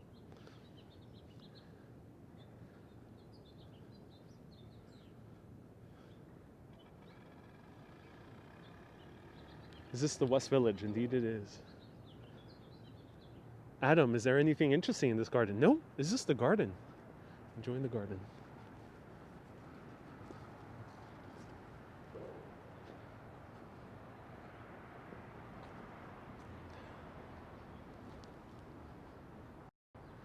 All right, do you guys want a bench test?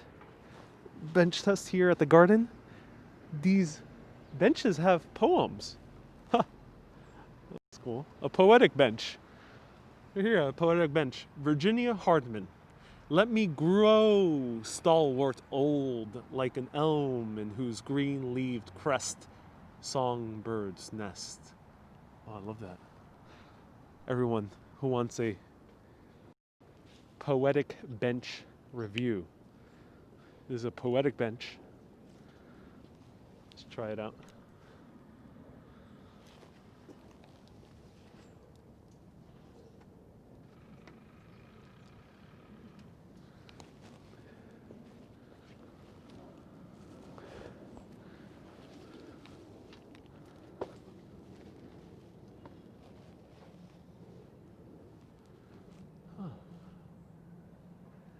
Oh yeah. Peaceful.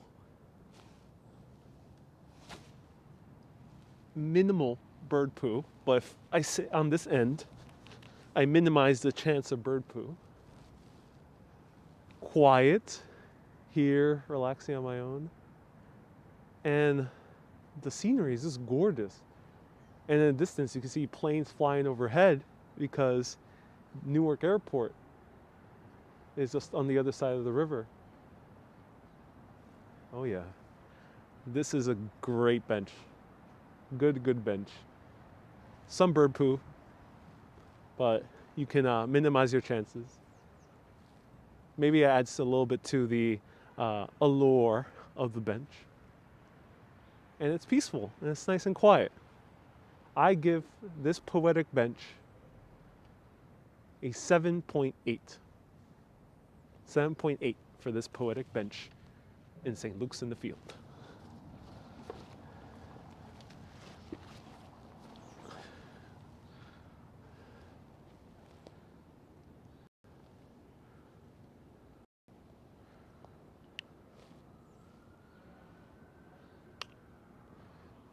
A poetic bench for a poetic day under poetic bird poo.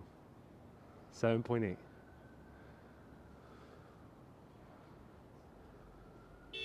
If you wanted to know, bird poo or urine. I'm not a biologist. You can really ponder some thoughts in this bench. Oh, yes, you can.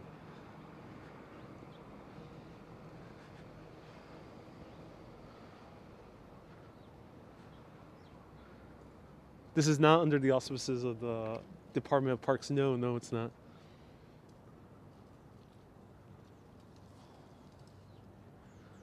I would love to sit here with a good book. Yeah, Judith, it's a very popular summer spot. Lots of people usually come here and read during the summer.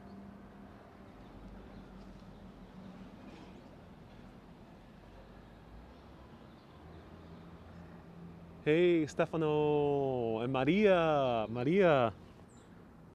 Stefano is watching with his mom, Maria. Maria, benvenuti a New York. Welcome. Nice to see you here. It's comfy. The wood is made well. It's comfy. It's not uncomfortable wooden bench.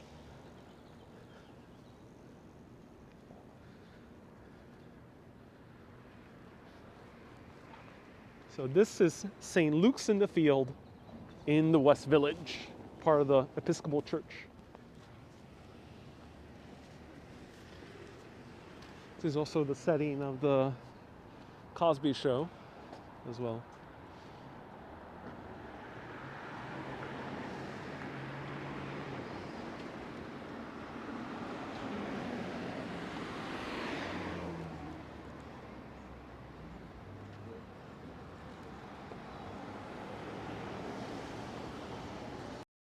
Remember the ancient proverb, a bench, a coffee for my bench.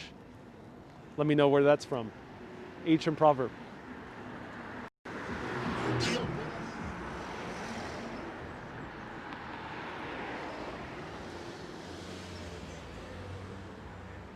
Say hi to my wife Christina in Romania. Welcome. Ionut and Christina. Welcome.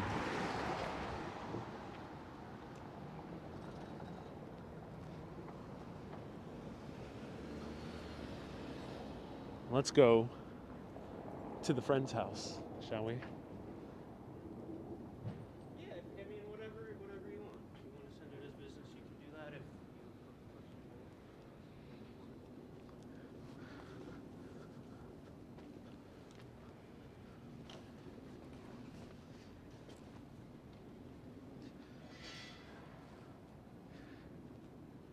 Gretchen said that sounded like roomy. Oh, it might sound like roomy, but it's not quite roomy. A bench, a bench. A coffee for my bench.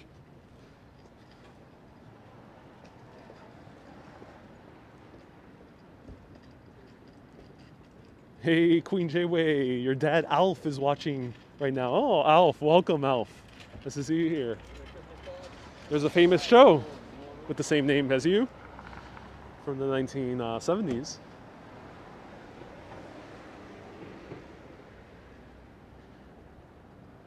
Can't think of the name. Yeah, the Little Owl is the restaurant on the base of the apartment. One of the most famous sitcoms in television history. A sitcom that befuddled millions of people around the world wondering how the F can these 30-somethings own a gigantic apartment with a massive balcony in the middle of New York City. And that friend, of course, that show, of course, is Friends.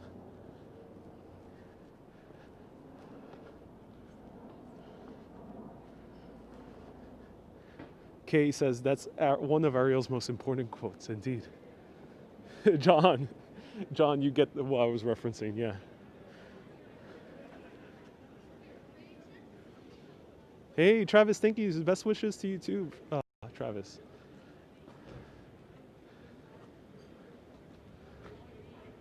The Little Owl, and here is the friend's apartment. Cue the music. Bop, bop, bop, bop. I'll be there for you. Catherine, I do not keep track of my steps. To me, walking is an act of joy, not an act of exercise.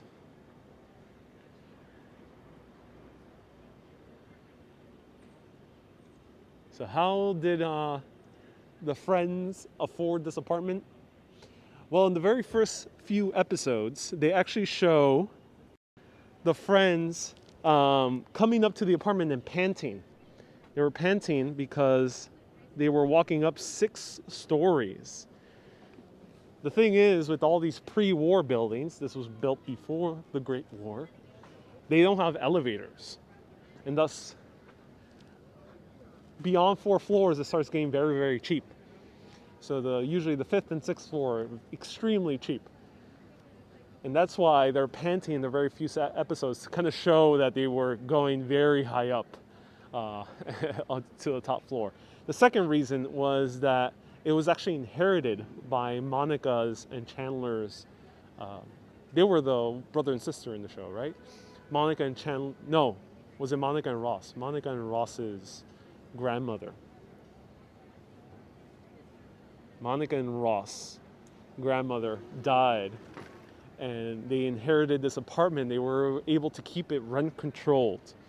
However, there was a few recurring jokes in the show where Monica would say, if anyone asks who lives here, just tell them it's a little old lady.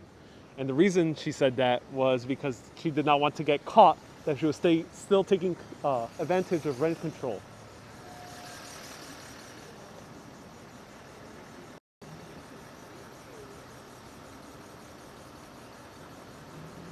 Hey, Claudia and David.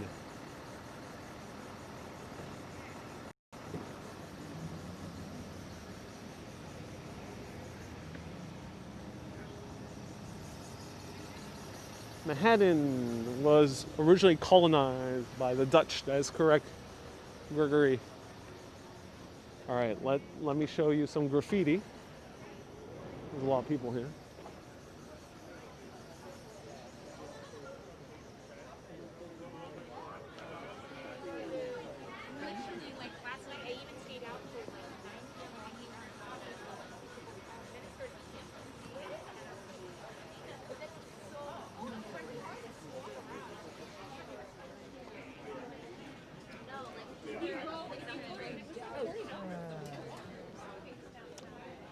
Oh my God, they removed it.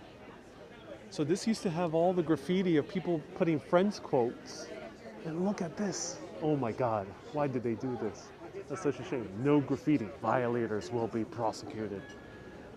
Well, you can watch my last video, the Sex and the City tour. I actually showed the graffiti. So this sign is new.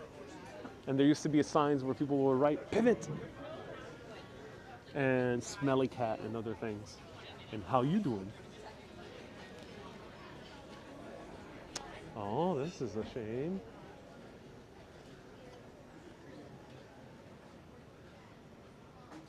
Everyone, this Rudd Realty, what are you doing? You're ruining the fun. Hey.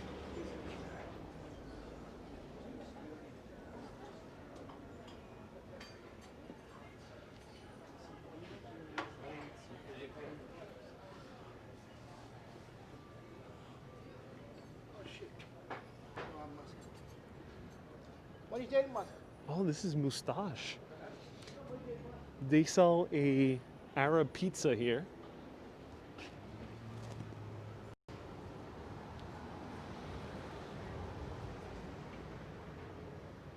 Antonella, welcome.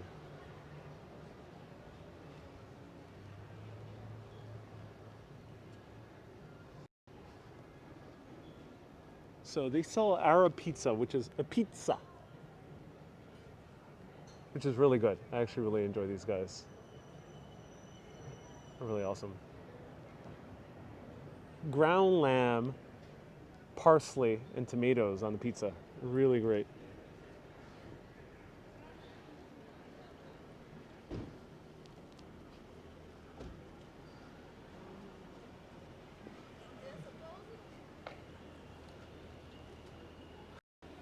So I get it, graffiti, you know, it is vandalizing a lot of places.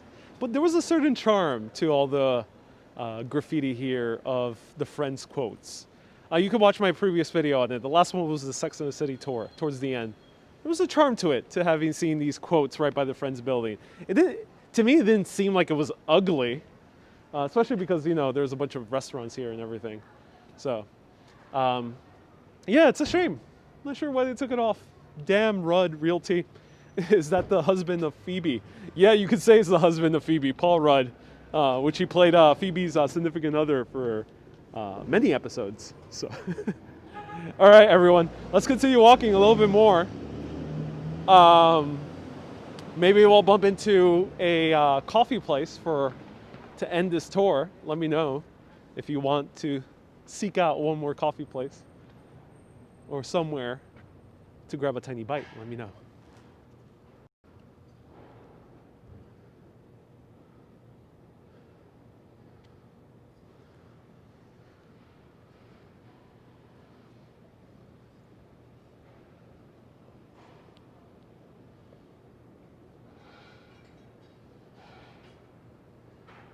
SF Fields, have I done a You've Got Mail tour? I've featured the places shown in You've Got Mail, mostly in the Upper West Side. No specific tour, but search Zabar's Urbanist. Urbanist is Zabar's. And you'll see the few places mentioned in You've Got Mail. You've Got Mail is a very problematic film when you look at it in the modern context. Tom Hanks is quite a villain in that movie. What is this? Oh, this is weird. Look at this. They like bricked over the windows. Why?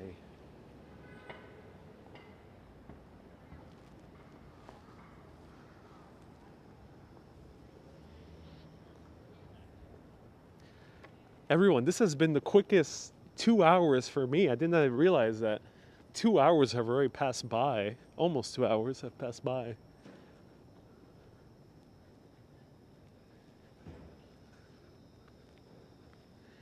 So here's one of the older theaters in New York City, the Cherry Lane Theater. The Friends pop-up, unfortunately, is already closed. You know, when I mentioned I was potentially curious to go and show you on live video, it actually closed. Actually, I don't get these vibes from this street. Very cozy, in my opinion. But here's the Cherry Lane Theater, historic theater. Great little theater. I really love coming here.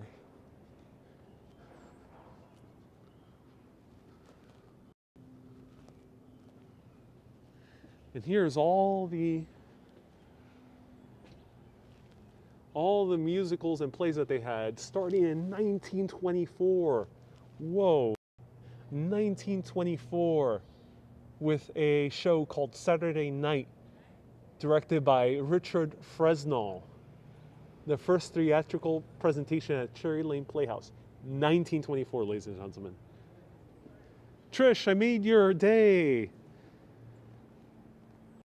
Trish, 78 years old from California. Welcome. Oh, I'm so happy I made your day. Thank you so much for tuning in. I appreciate that. I know I have people watching here of all ages, so awesome to have some people here that have seen a whole lot. 1924, ladies and gentlemen. 1961, here's another one. Samuel Beckett. Come on, Samuel Beckett. Even Samuel Beckett premiered here. World premiere. So Samuel Beckett, one of the most well-known playwrights, premiered Happy Days here. Not the sitcom.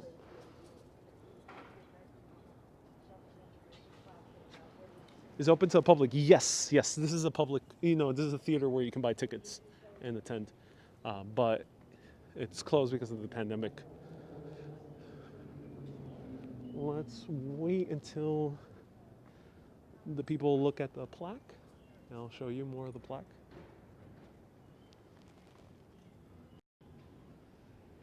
Look at the old sign. And when you see these stars on the building, they denote that the building is much older than the 1880s, 1870s.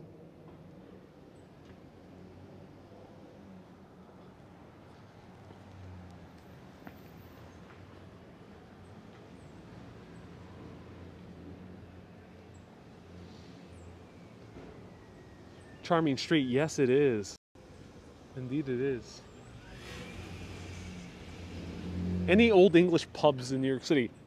Oh, I don't think so. I think Francis Tavern has that feel, but it's not a recurring English pub. The older ones are Irish pubs. So.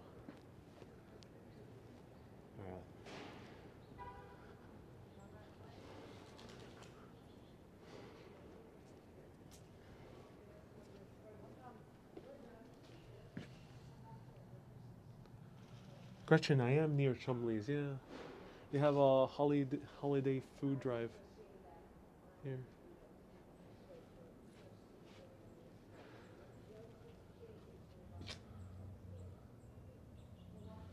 And look how tiny the theater is.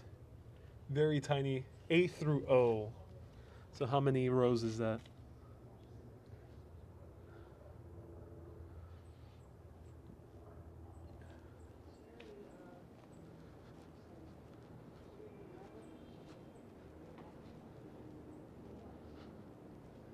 There we go. So 1924.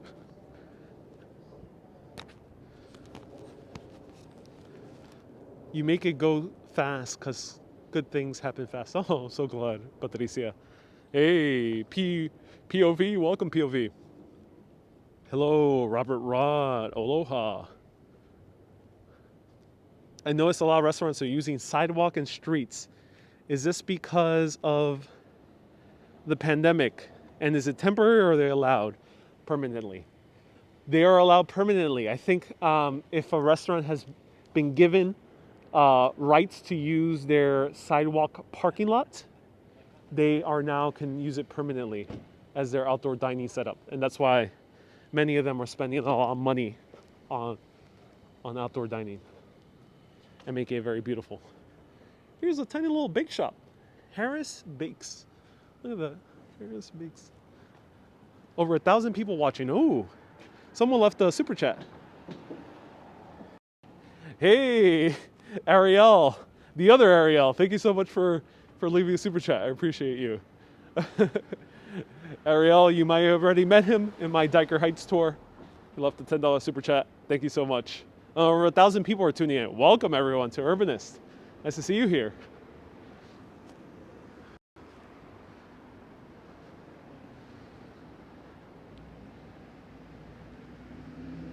POV just premiered a video. Ooh, awesome POV.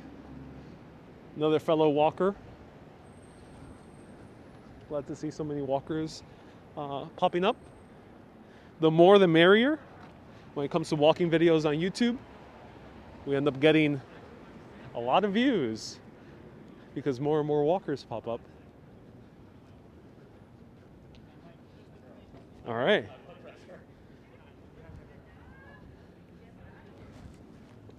So let's enter Hudson Square, which I mentioned in the description of the video, so we can see a little bit. And if anyone has any recommendations for a coffee shop here, I would love to try a coffee shop I haven't tried yet, if possible. If that is even possible. If you have any recommendations, do let me know. Cynthia says, qué bonito, sí, es tan bonito. Y estaba mirando en español, pues pregúntame cualquier cosa. Esta área es bien bonito, preciosa, mucho arquitectura, bien fascinante y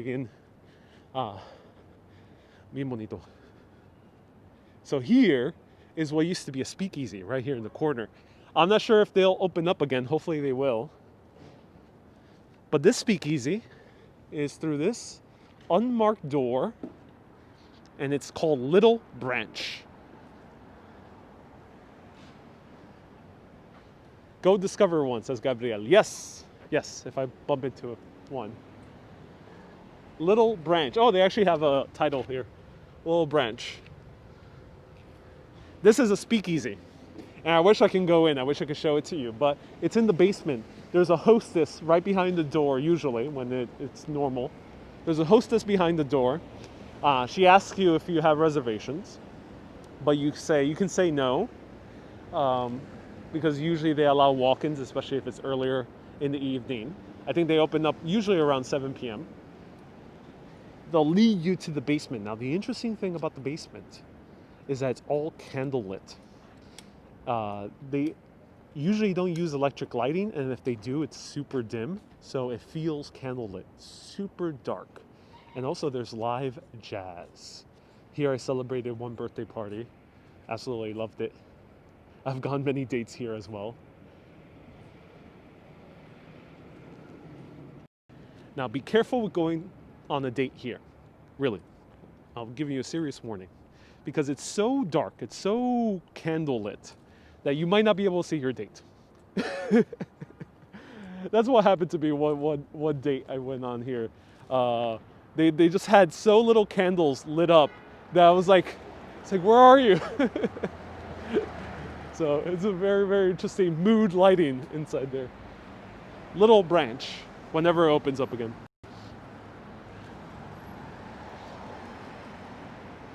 SF Field says that might be a good thing. It is. It might be a good thing, indeed. Luckily in my case it wasn't, but it might be a good thing. Is there a secret password? No. Walk-ins are more possible earlier in the evening. 7 p.m. I think is when they open usually. So if you're walking in, come at 7 p.m. If you're going later, do make a reservation.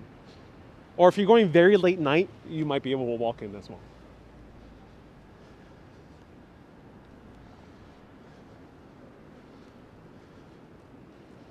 Christine, thank you so much for sending stars. I appreciate you, Christine. Walking Commuter, nice to see you here. So, if you ever wanted to try Shake Shack's cutting edge, innovative sandwiches, then you gotta come here to the Shake Shack Innovation Kitchen. This is their test kitchen. A few chains have test kitchens, including Chipotle has one in Chelsea. This is the one for Shake Shack. their innovation kitchen. Here, for example, they debuted the chicken sandwich way before it went global.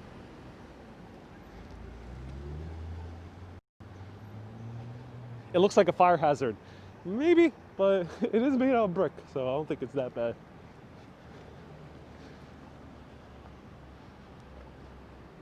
So this is the Shake Shack Innovation Kitchen if you want to try some innovative burgers or whatever they might be adding to their menu.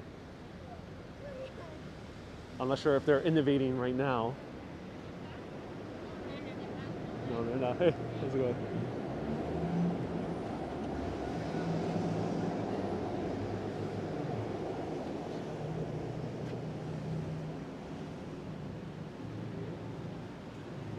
Shaky Dave, thank you so much for the $5 super chat.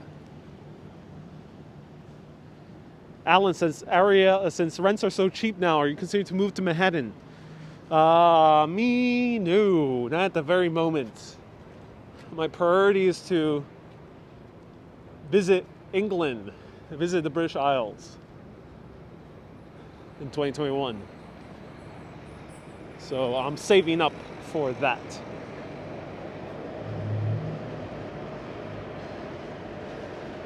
Ashley says, why do you have to show the Shake Shack? So now we are transitioning from the West Village to Hudson Square. Hudson Square is also known as Soho, but it's quickly becoming its own neighborhood called Hudson Square. Not to be confused with Hudson Yards, which is on 34th Street and 10th Avenue. This is Hudson Square.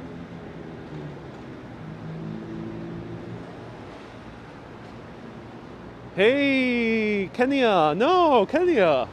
Thank you so much for commenting. I always appreciate you.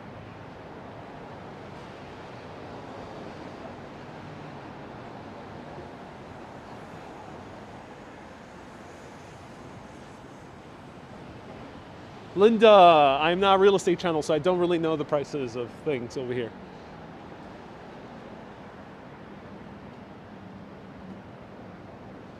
But if you're living with roommates, people usually spend anywhere between $800 to $2,000 with roommates in Manhattan, so things are quite expensive.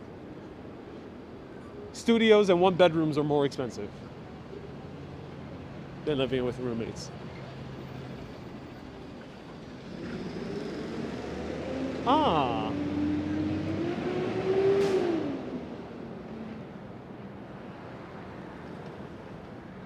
Is this area called Tribeca? No, Tribeca is the next neighborhood down. So we're starting to see a few high-rises over there in the distance. See those high-rises? You see that Jenga building? That is Tribeca. This is the neighborhood north of Tribeca. It's signified by its huge industrial buildings. What used to be industrial buildings, now a lot of them might be used for small industrial, but they're also used for commercial offices. Abby, what's my zodiac sign? Great question. Gemini.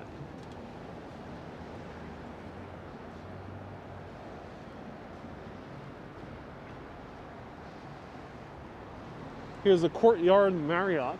Oh, interesting. With the Christmas tree in the front. I don't like those tall residential buildings that they recently built, says Planet Rift. Yeah, well. Some of them are nice, some of them are not so good looking.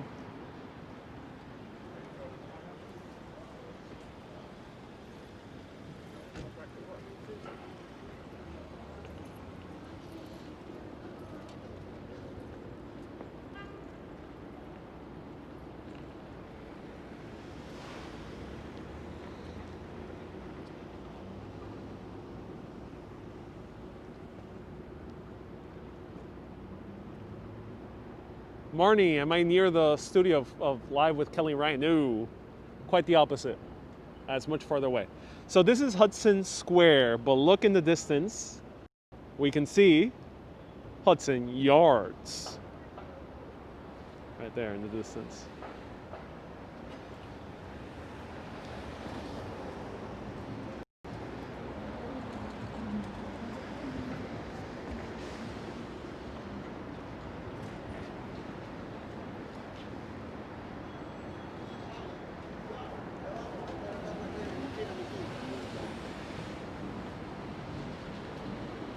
At the subway stations, what's the difference between the green pole and the red pole? Asked Ron. Red pole means that it is only an exit. You can't enter through there. Green pole means it's both an entrance and an exit. So you can enter through there. WNYC is across the street. Oh, cool. Andre says, this is a city that never sleeps. Indeed it is.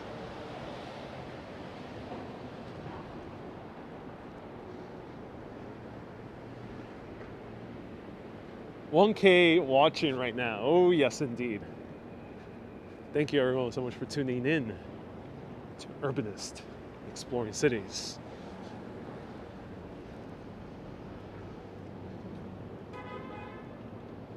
Hey, Cynthia says, thank you for mentioning other channels. I'll be bored otherwise, so thank you for keeping me entertained. Yeah.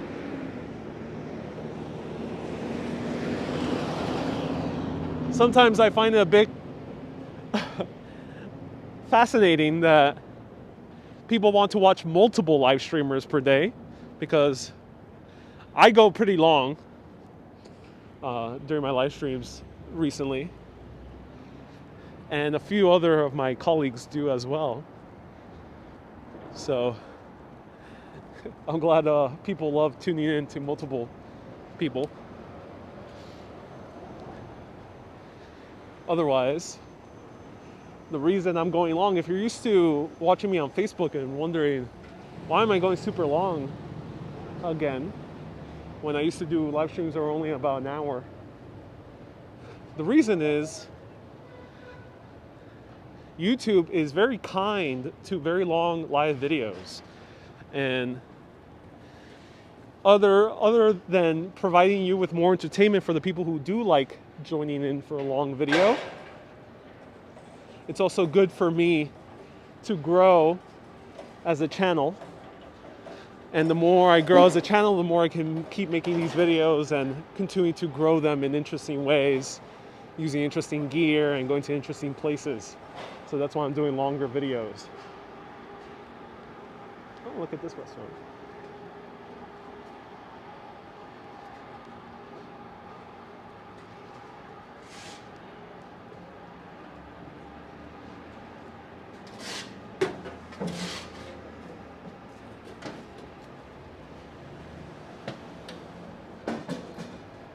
Shaky Daves, your videos keep me out of trouble. Alex says, love your channel.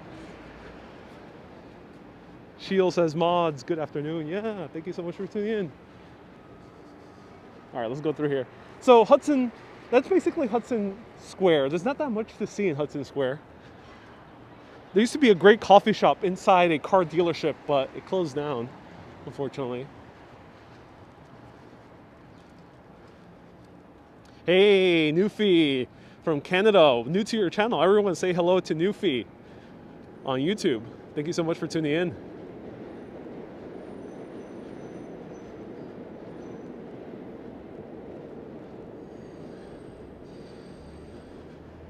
Luciano, love your personality. Lorraine says some people need to keep their opinions to themselves. If it's negative, yeah, keep it to yourself. If it's positive, it's nice to share a positive opinion. I do so myself quite often. That's why I say thank you if I'm really blown away by a food. Say thank you to the people. Interesting building ahead, yeah.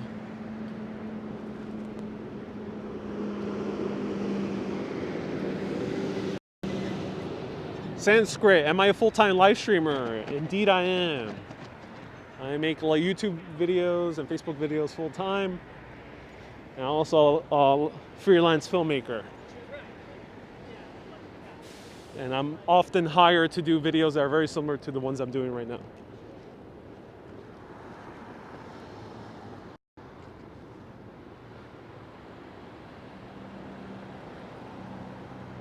Has the New York City walker community grown with the pandemic, says SF Fields? Yes, it has, significantly. This is a new, and it's not just New York City. There's other cities around the world. I had a wonderful channel reach out to me that's making now walking tours in Mexico City. And there's people in Toronto, like 4K Wonder, give him a follow as well. He shows very interesting places in Toronto. There's a few guys in Korea, and there's a few ones in Japan as well. So it's quickly becoming a popular format on YouTube. Facebook, not so much. Facebook is a bit challenging. Facebook is quite a different platform. Facebook, shorter videos tend to be more popular. Like 1 minute quick videos.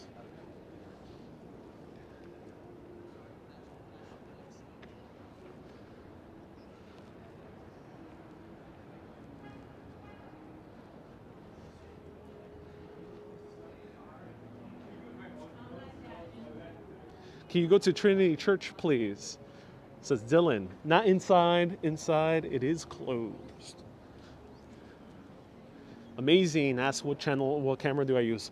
All the information is in the description below. iPhone 11.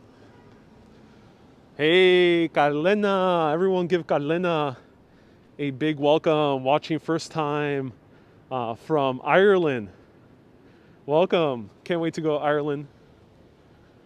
Sharpie, I shut down my Facebook account, so I'm extremely happy you're doing it on YouTube. Oh, Sharpie, you used to follow me on Facebook? Awesome. Is the Mexico City one in English? It is. He is in English. I'll find his name, but search Mexico City Live. You'll probably see him. His name is Ubish. Are you familiar with Industry City? I am. I've actually shown it a few times on Facebook, but not recently because there's not that much open in that area of New York City.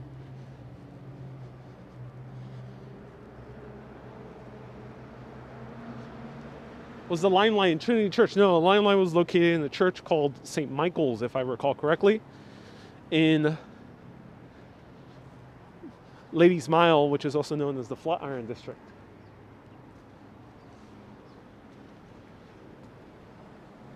Kara, welcome to new viewers, welcome. All right, so our final stop is going to be a coffee shop. I'm not sure which one, but let's see if we bump into one. One where there's some type of chair in front.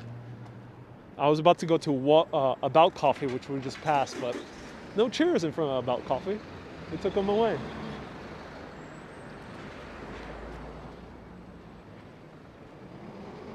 Christina, you partied here years ago. Oh, cool. It's been a fabulous time to party here back in the 80s and 90s. Little Tut says, you're good what you do. You found me through Action Kid. Oh, cool. Thank you so much, Little Tut.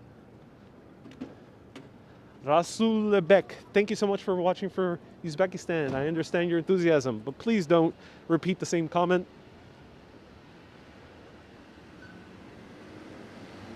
Elisa says, do not forget the remaining questions. Hurry. No, there's no hurry, ladies and gentlemen. We're taking our sweet, sweet time. Sweet, sweet time. All right.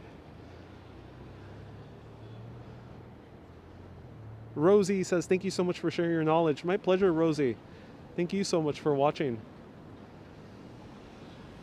What camera are you using? Asked Travis. iPhone 11 Pro, max to the extreme.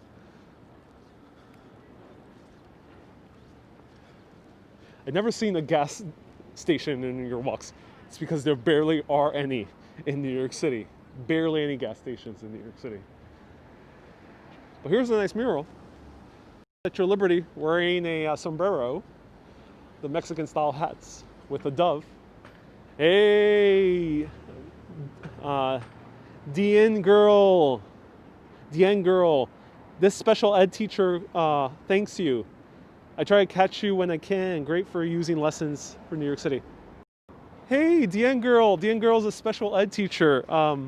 Thank you so much for the super chat, $10 super chat.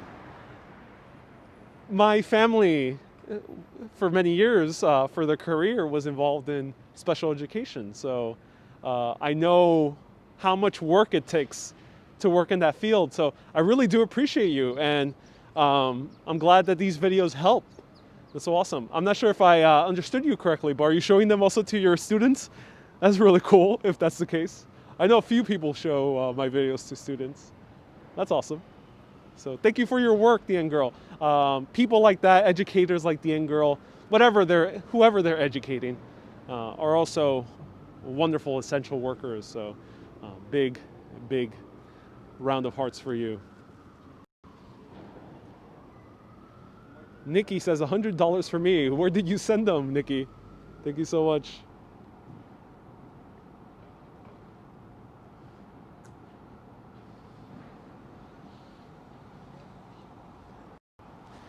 Okay, let's continue walking. The End Girls, oh, you do show it to your students. Oh, that's so cool. Okay, so since I haven't seen any new coffee shop on this walk, let's go to an old favorite. Teresa, you substitute teach special ed kids. Oh, awesome. Petter Johnson, thank you so much from Sweden. I appreciate you watching from Sweden. We just had some Fika earlier. Uh-oh.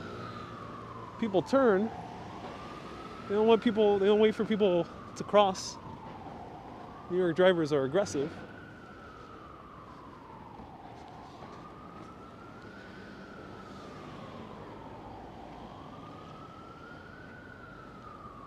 Kenya says, autism, to be exact, is challenging, so wonderful and rewarding. Yeah, my pleasure to help whatever small way I can.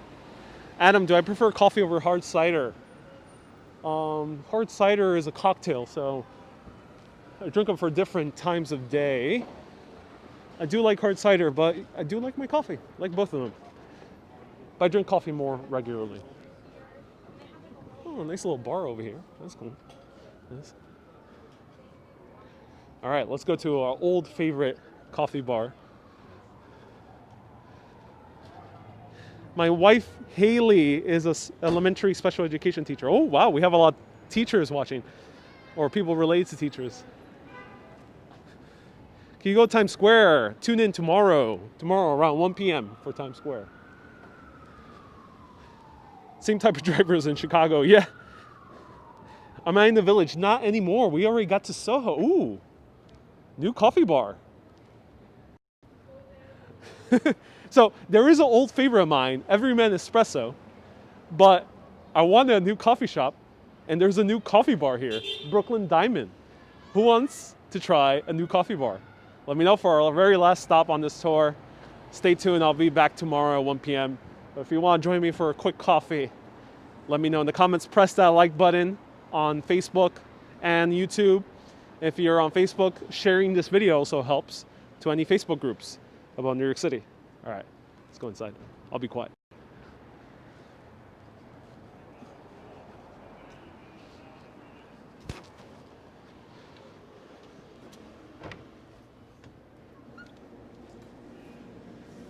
Hey, how's it going?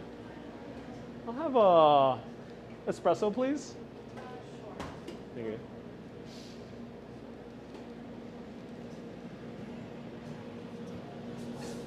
Ah.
When did you guys reopen? In November, I would say. Oh, November. Oh, cool. That's awesome. Would you like it in the small cup or the regular size cup? I'll have it in the regular size cup, please. Thank you.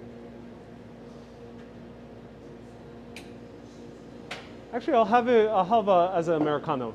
Just a little bit of water. Yeah, thank you.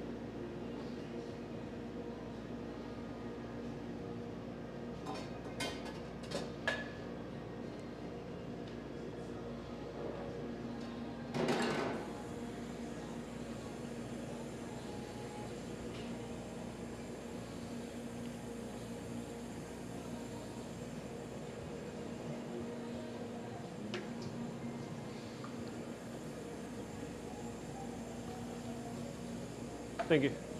And also the sparkling water.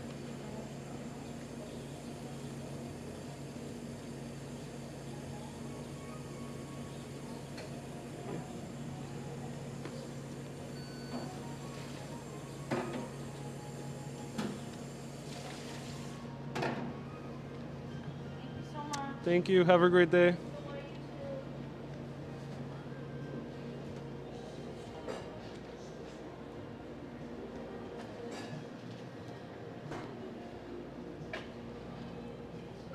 You too.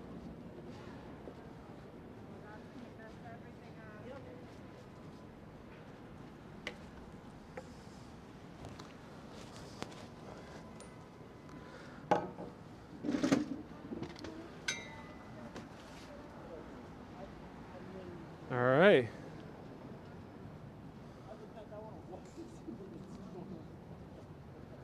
So this is, their espresso. I got a little bit of Americano, so I got a very short Americano.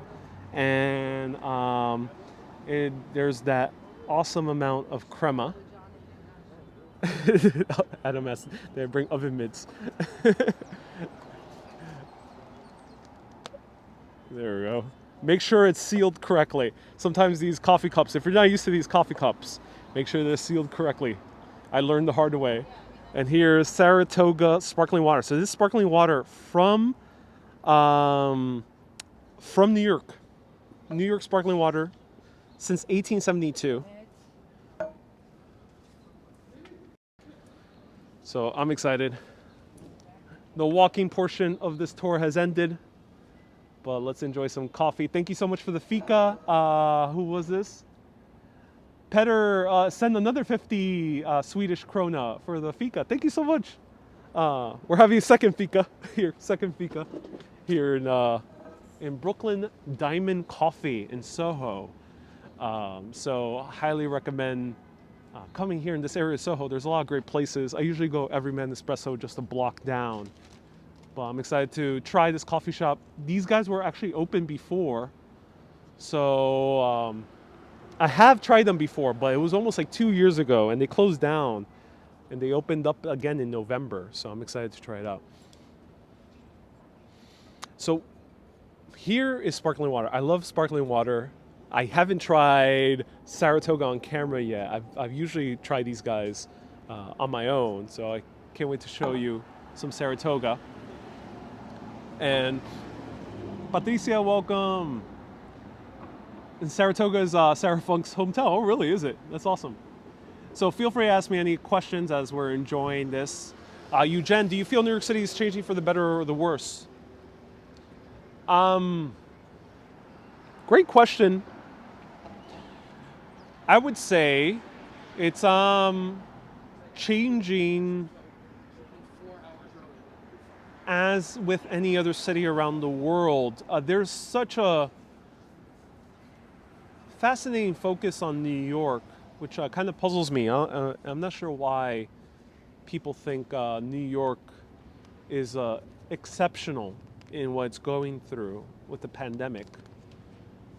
New York is on the same tough growing pains through this pandemic as many other places around the world, as London, as Rome, as Paris, as San Francisco, Los Angeles, Austin, Dallas. Miami, anywhere. All these places are going through the same pandemic. Some areas of the world did handle it better. Maybe a Taipei is doing better than we are. Maybe Auckland in New Zealand is doing better than we are. Maybe Melbourne is doing a little bit better, but everyone's going through growing pains. So is it going better or worse? I don't know. New York City was getting better before the pandemic, and I don't see a massive decline in New York City. So let's try this out. Thank you so much, 4K Wanderer, for the second super chat. So 4K and Petter and a bunch of other people. Jose is also sponsoring this live coffee. Let's try it out. So a little great crema. It seems a bit short for $3. It's because I ordered a very short Americano. You can have a bunch of water if you want to.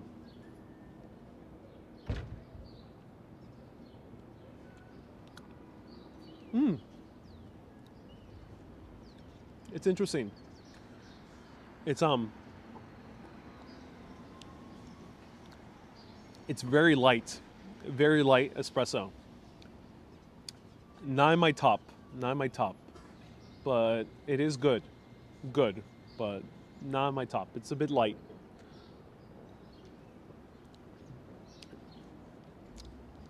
After having that Swedish coffee at Fabrique earlier in this broadcast, it's hard to compete with Fabrique. This is super light.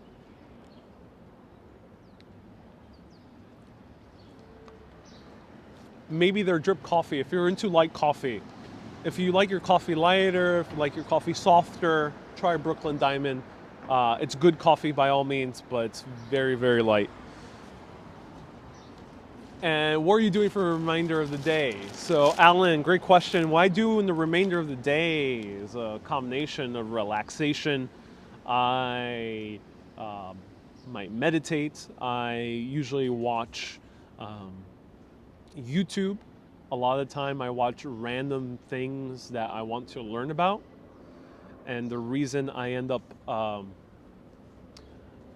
lot of people are curious about how do I know so much about the city or wandering around or about even other countries. I just talked about Fika today. Is because I randomly research things. I just research whatever fascinates me. So I never really focus on kind of learning anything specific. Aside if I'm maybe doing a tour, I specifically research the church I might be visiting or the specific neighborhood. But beyond that, I kind of just let my fascination go anywhere it pleases. So yesterday I was learning about the history of anime in the US, which sounds like something that won't be useful at all for any videos in the near future. But who knows? Because the interesting thing is with these videos I do wandering around either here or abroad, and sometimes we come up across those interesting topics. Like Fika. Last year I just got hooked on researching Fika. I think it was about like February of this year actually. February of this year. I just watched like 2 or 3 hours of learning about Swedish coffee culture. I'm holding this up because the saffron bun, I still have saffron bun left. I just randomly learned about Swedish Fika, and it came in handy today, just randomly. So,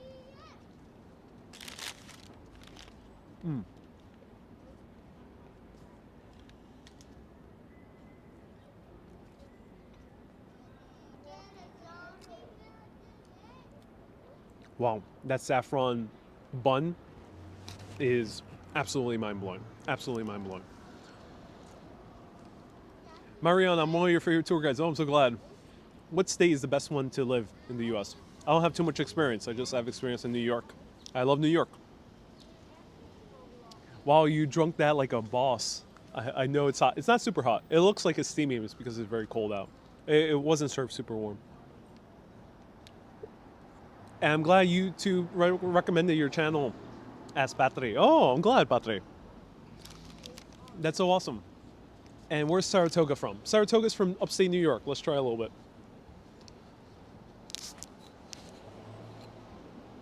So the thing is with these natural sparkling waters, as you heard me open it up, it's a very nice, like very soft, very low volume, crispy sound. Not quite as loud as a Coca-Cola or a Sprite. or a seltzer water that you might buy. What's the main company? Canada Dry here in America. It's light because it's natural sparkling water, so it's not super fizzy distilled water. It's just natural sparkling water, so let's try it out.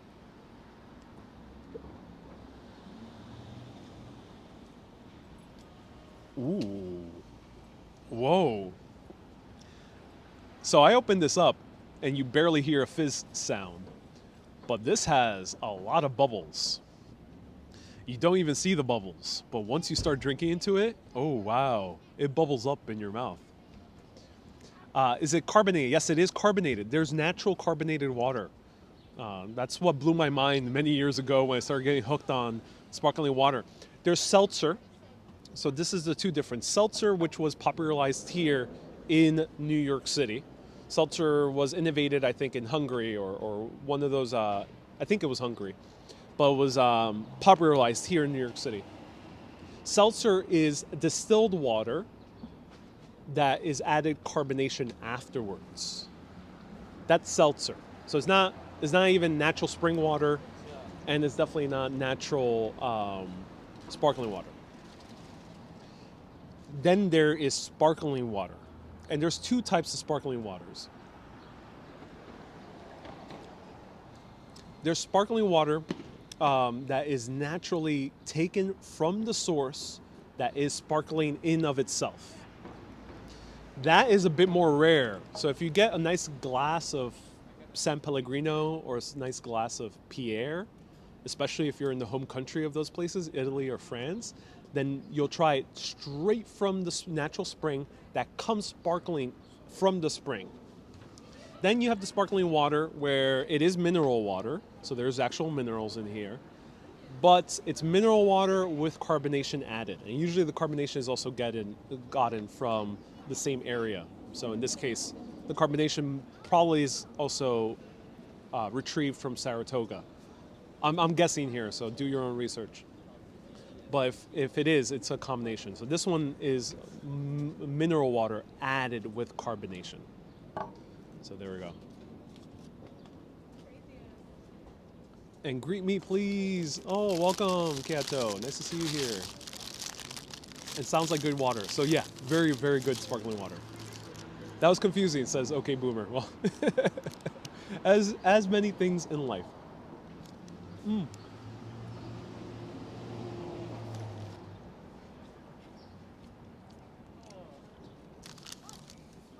Petter left another super chat. Thank you so much for the other 50 Swedish krona.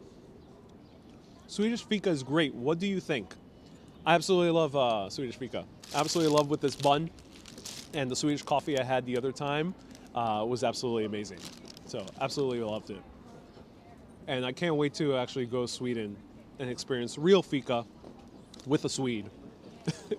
Like a good conversation with the Swede in a cozy coffee shop in the middle of winter. That sounds very nice. I learned more about ever I wanted to know about water, says Shaky. Oh, that's why you tune in. What causes the variation in size and fizz and bubbles? Great question. Depends how carbonated it is. So this is mineral water. You don't see too many of the visible bubbles. But if you drink a seltzer, the most bubbly seltzer in all of that I've ever tried in my life, seltzer, which means it's not mineral water, doesn't have any minerals, it's very distilled water, like Poland Springs, is Halls, which is a New York-based company as well. And I'll show it to you one time. You usually buy it at the bodega. They're like $2, and you open it up and it's gigantic bubbles. It's the biggest bubbles I've ever seen in the water. It's the most fizzy drink I've ever had in my life. Hello, Sarah. Nice to see you here. Welcome. Athrav, we are located in the neighborhood of Soho, New York right now. Spanglish, comida española de categoría en Leto Mercado, Hudson Yards. Sí, es buen sitio para comer comida española. Un poco caro, no tan barato como es en España, pero es bueno. Little Spain in Hudson Yards is really good food. A bit expensive, Not as cheap as you can get in Spain. Kaitio says, send a greeting in Spanish. Oh, to the familia Belman. Belman, bienvenidos. Gracias por mirando. Lo agradezco. Ustedes mirando. Panayote says, sorry, I can't sponsor your donut. No worries, Panayote. You already sponsored many coffees. So everyone give a big cheers to Panayotes on YouTube for sponsoring a lot of coffees before. So I appreciate you. And feel free to ask me any last remaining questions as I finish up this coffee. Luciano says, Ariel's the smartest person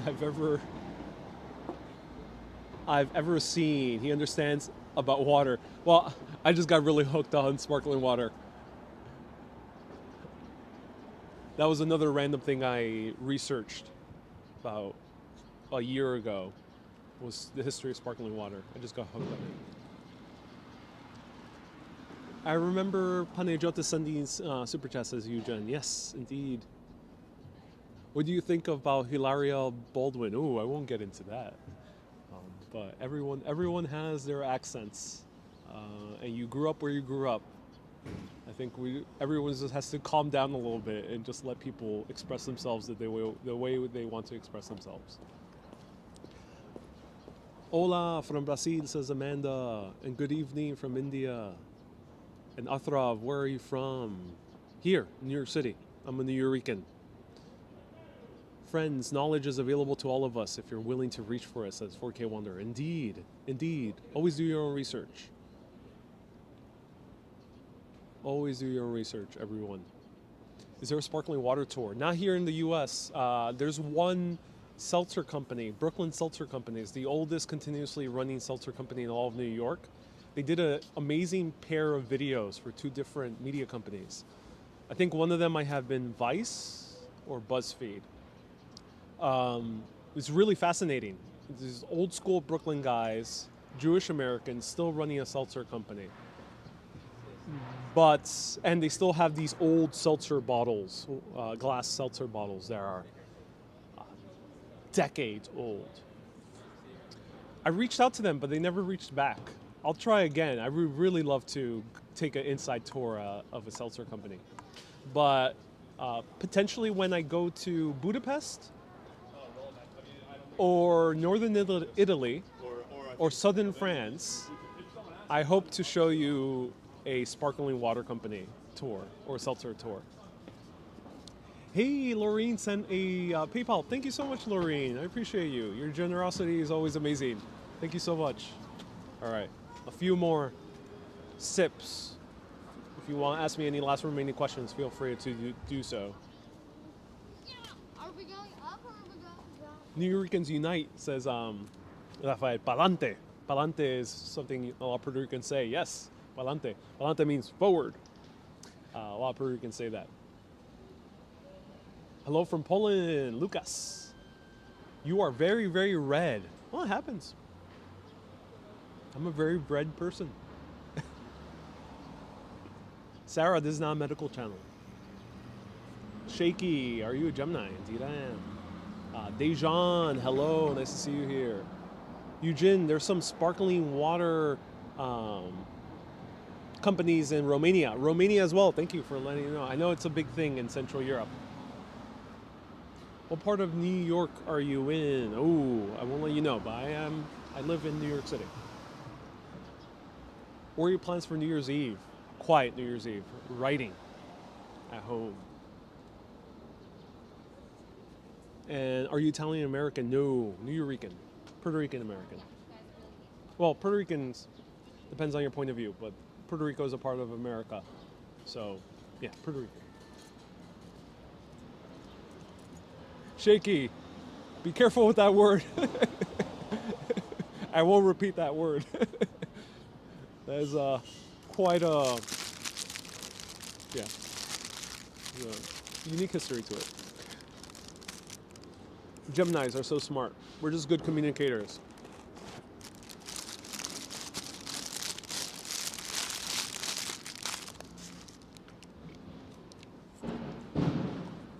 I don't claim to be smart. I'm just a nerd. I just love Have you started writing the love novel? Yes. When Harry Met Sally meets 2001: The Space Odyssey. That's my next novel. Love your live stream, says Miss Fancy. Oh, I'm so glad, Miss Fancy. Thank you so much for the $2 super chat, €2 super chat. You have better water and weather than in Washington State. Any fun plans tonight? No, just writing, cleaning out my room. I kind of want to, every New Year's, right before New Year's, I try to kind of do a purge of my room, my clothing, and like books that I no longer need. So I do a purge. Let me know if you do the same. So tonight it's gonna be the purge, but not like the movie, like a nicer purge. It'll be a nicer purge, a nice purge.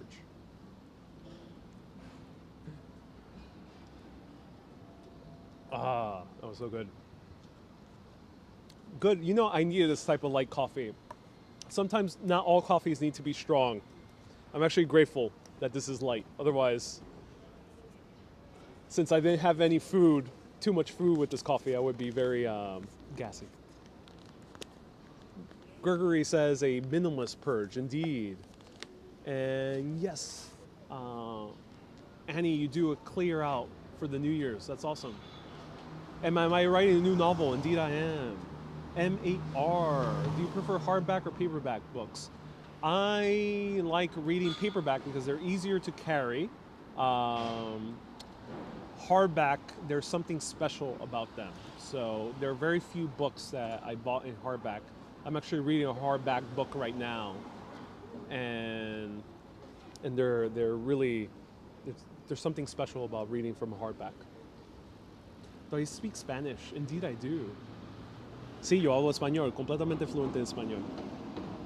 And Rod, no idea, just tried again, started trying to, better off sending a PayPal. Oh, Rod, thank you so much for your interest in sending a PayPal.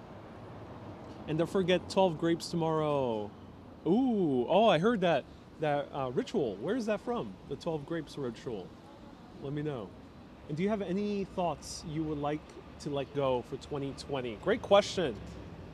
2020 has been very good for me personally. I do acknowledge that many people around the world have suffered, and my heart goes out to all of you. I mean, maybe some people here are watching, or anyone else around the world who's gone through tough times. And it is a bit risky to say it has been a good year for me, because it might sound like gloating. But I think we all have to share our triumphs. We all have to share our good moments, and not just share our negatives, not just share our pitfalls. So, is there anything I would like to let go of 2020? Not for me personally. 2020 has been a very good year for me personally. I've learned a lot, and I've learned to be much more looser and much more casual and much more flowing through life without taking life too seriously, without taking videos too seriously, without taking my art too seriously, without taking writing too seriously, without taking work and freelancing too seriously. So going into 2021, that's what I want to bring over from 2020, is I want to move into this new year knowing that it's okay to chill out. It's okay to relax. It's okay to not take things too seriously.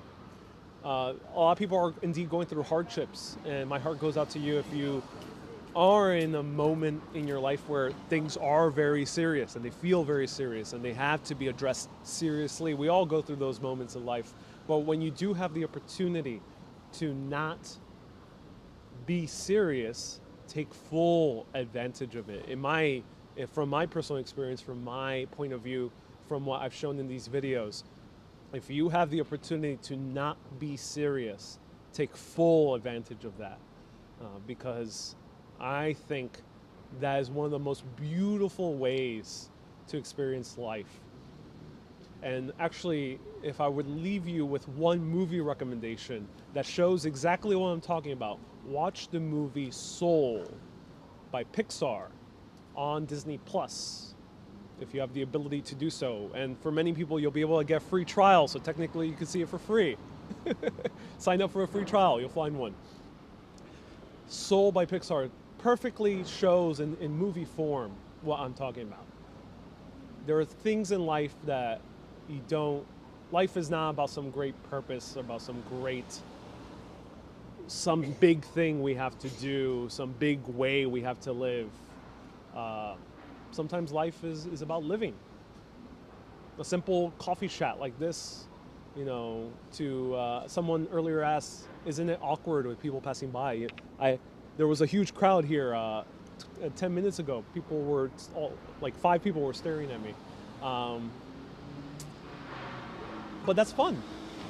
It might sound weird that, and I'll share this with all of you in case you do some type of art, some type of career which might not be deemed as serious by the masses. It's fun. It's fun, and by having fun, those vibes spread to other people. There's a lot of essential workers who watch my show, and the reason I felt good in 2020 was because I felt that my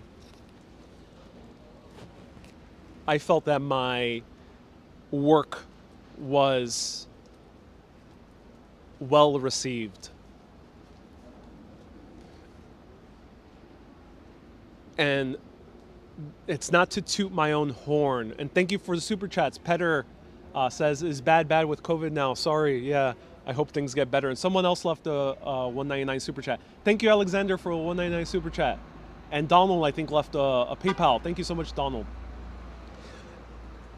I hope you are okay, Petter. I hope things get better. But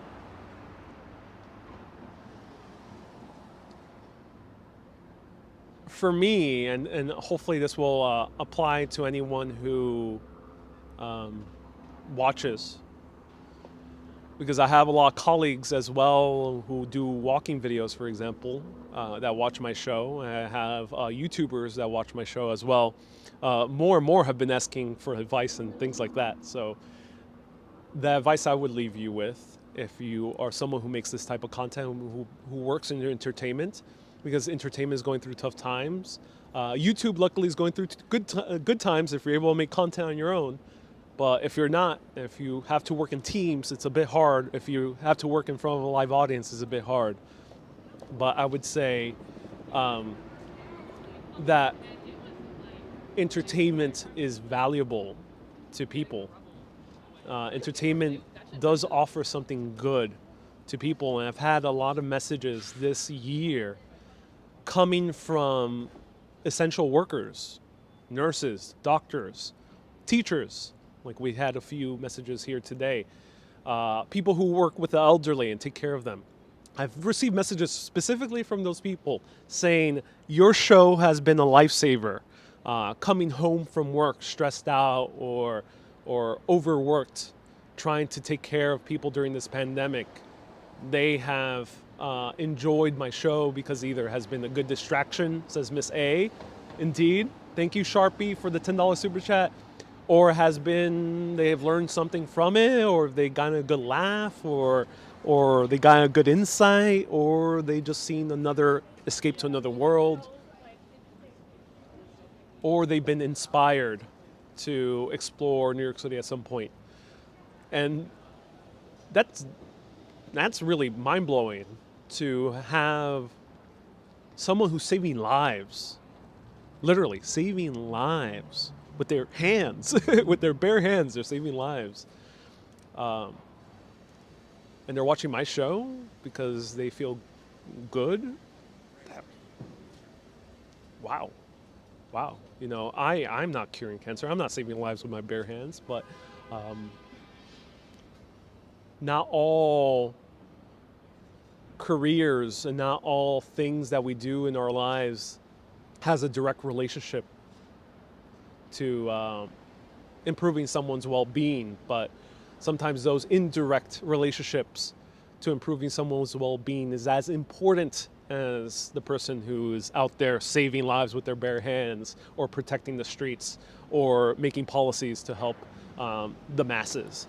Sometimes those small things like entertainment can have a huge, huge impact. So that's what I came out with 2020, and that's what I want to continue in 2021 with the hopes that the pandemic comes to a close. If my show is not as needed during the pandemic, so be it. I'll find another way to entertain better.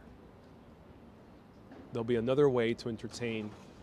There'll always be another way to give value to people in one way or another, even if it's no longer watching hours of walking videos. Maybe it's that, maybe it's not. But who knows? Maybe it's what I write, maybe it's what I direct, who knows. Anyways, that I'll leave you with all of that, everyone. I hope you enjoyed this chat. I am freezing. I gotta go to the bathroom and I gotta charge up my phone. Stay tuned. Tomorrow, 1 p.m., we'll be exploring Times Square to see what's happening Times Square during New Year's Eve. And then New Year's Day on Friday around 4 or 5 p.m., I'll be doing a special philosophical chat where you can ask me any questions. Only once a month, you can ask me any questions beyond history and travel and food.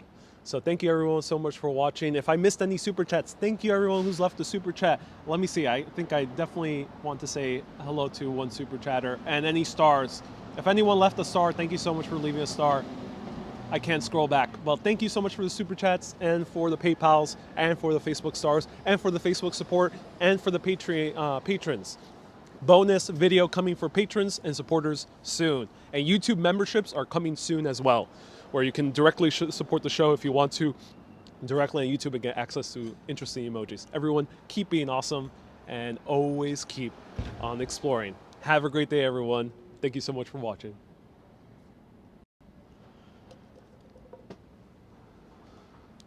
Bye-bye.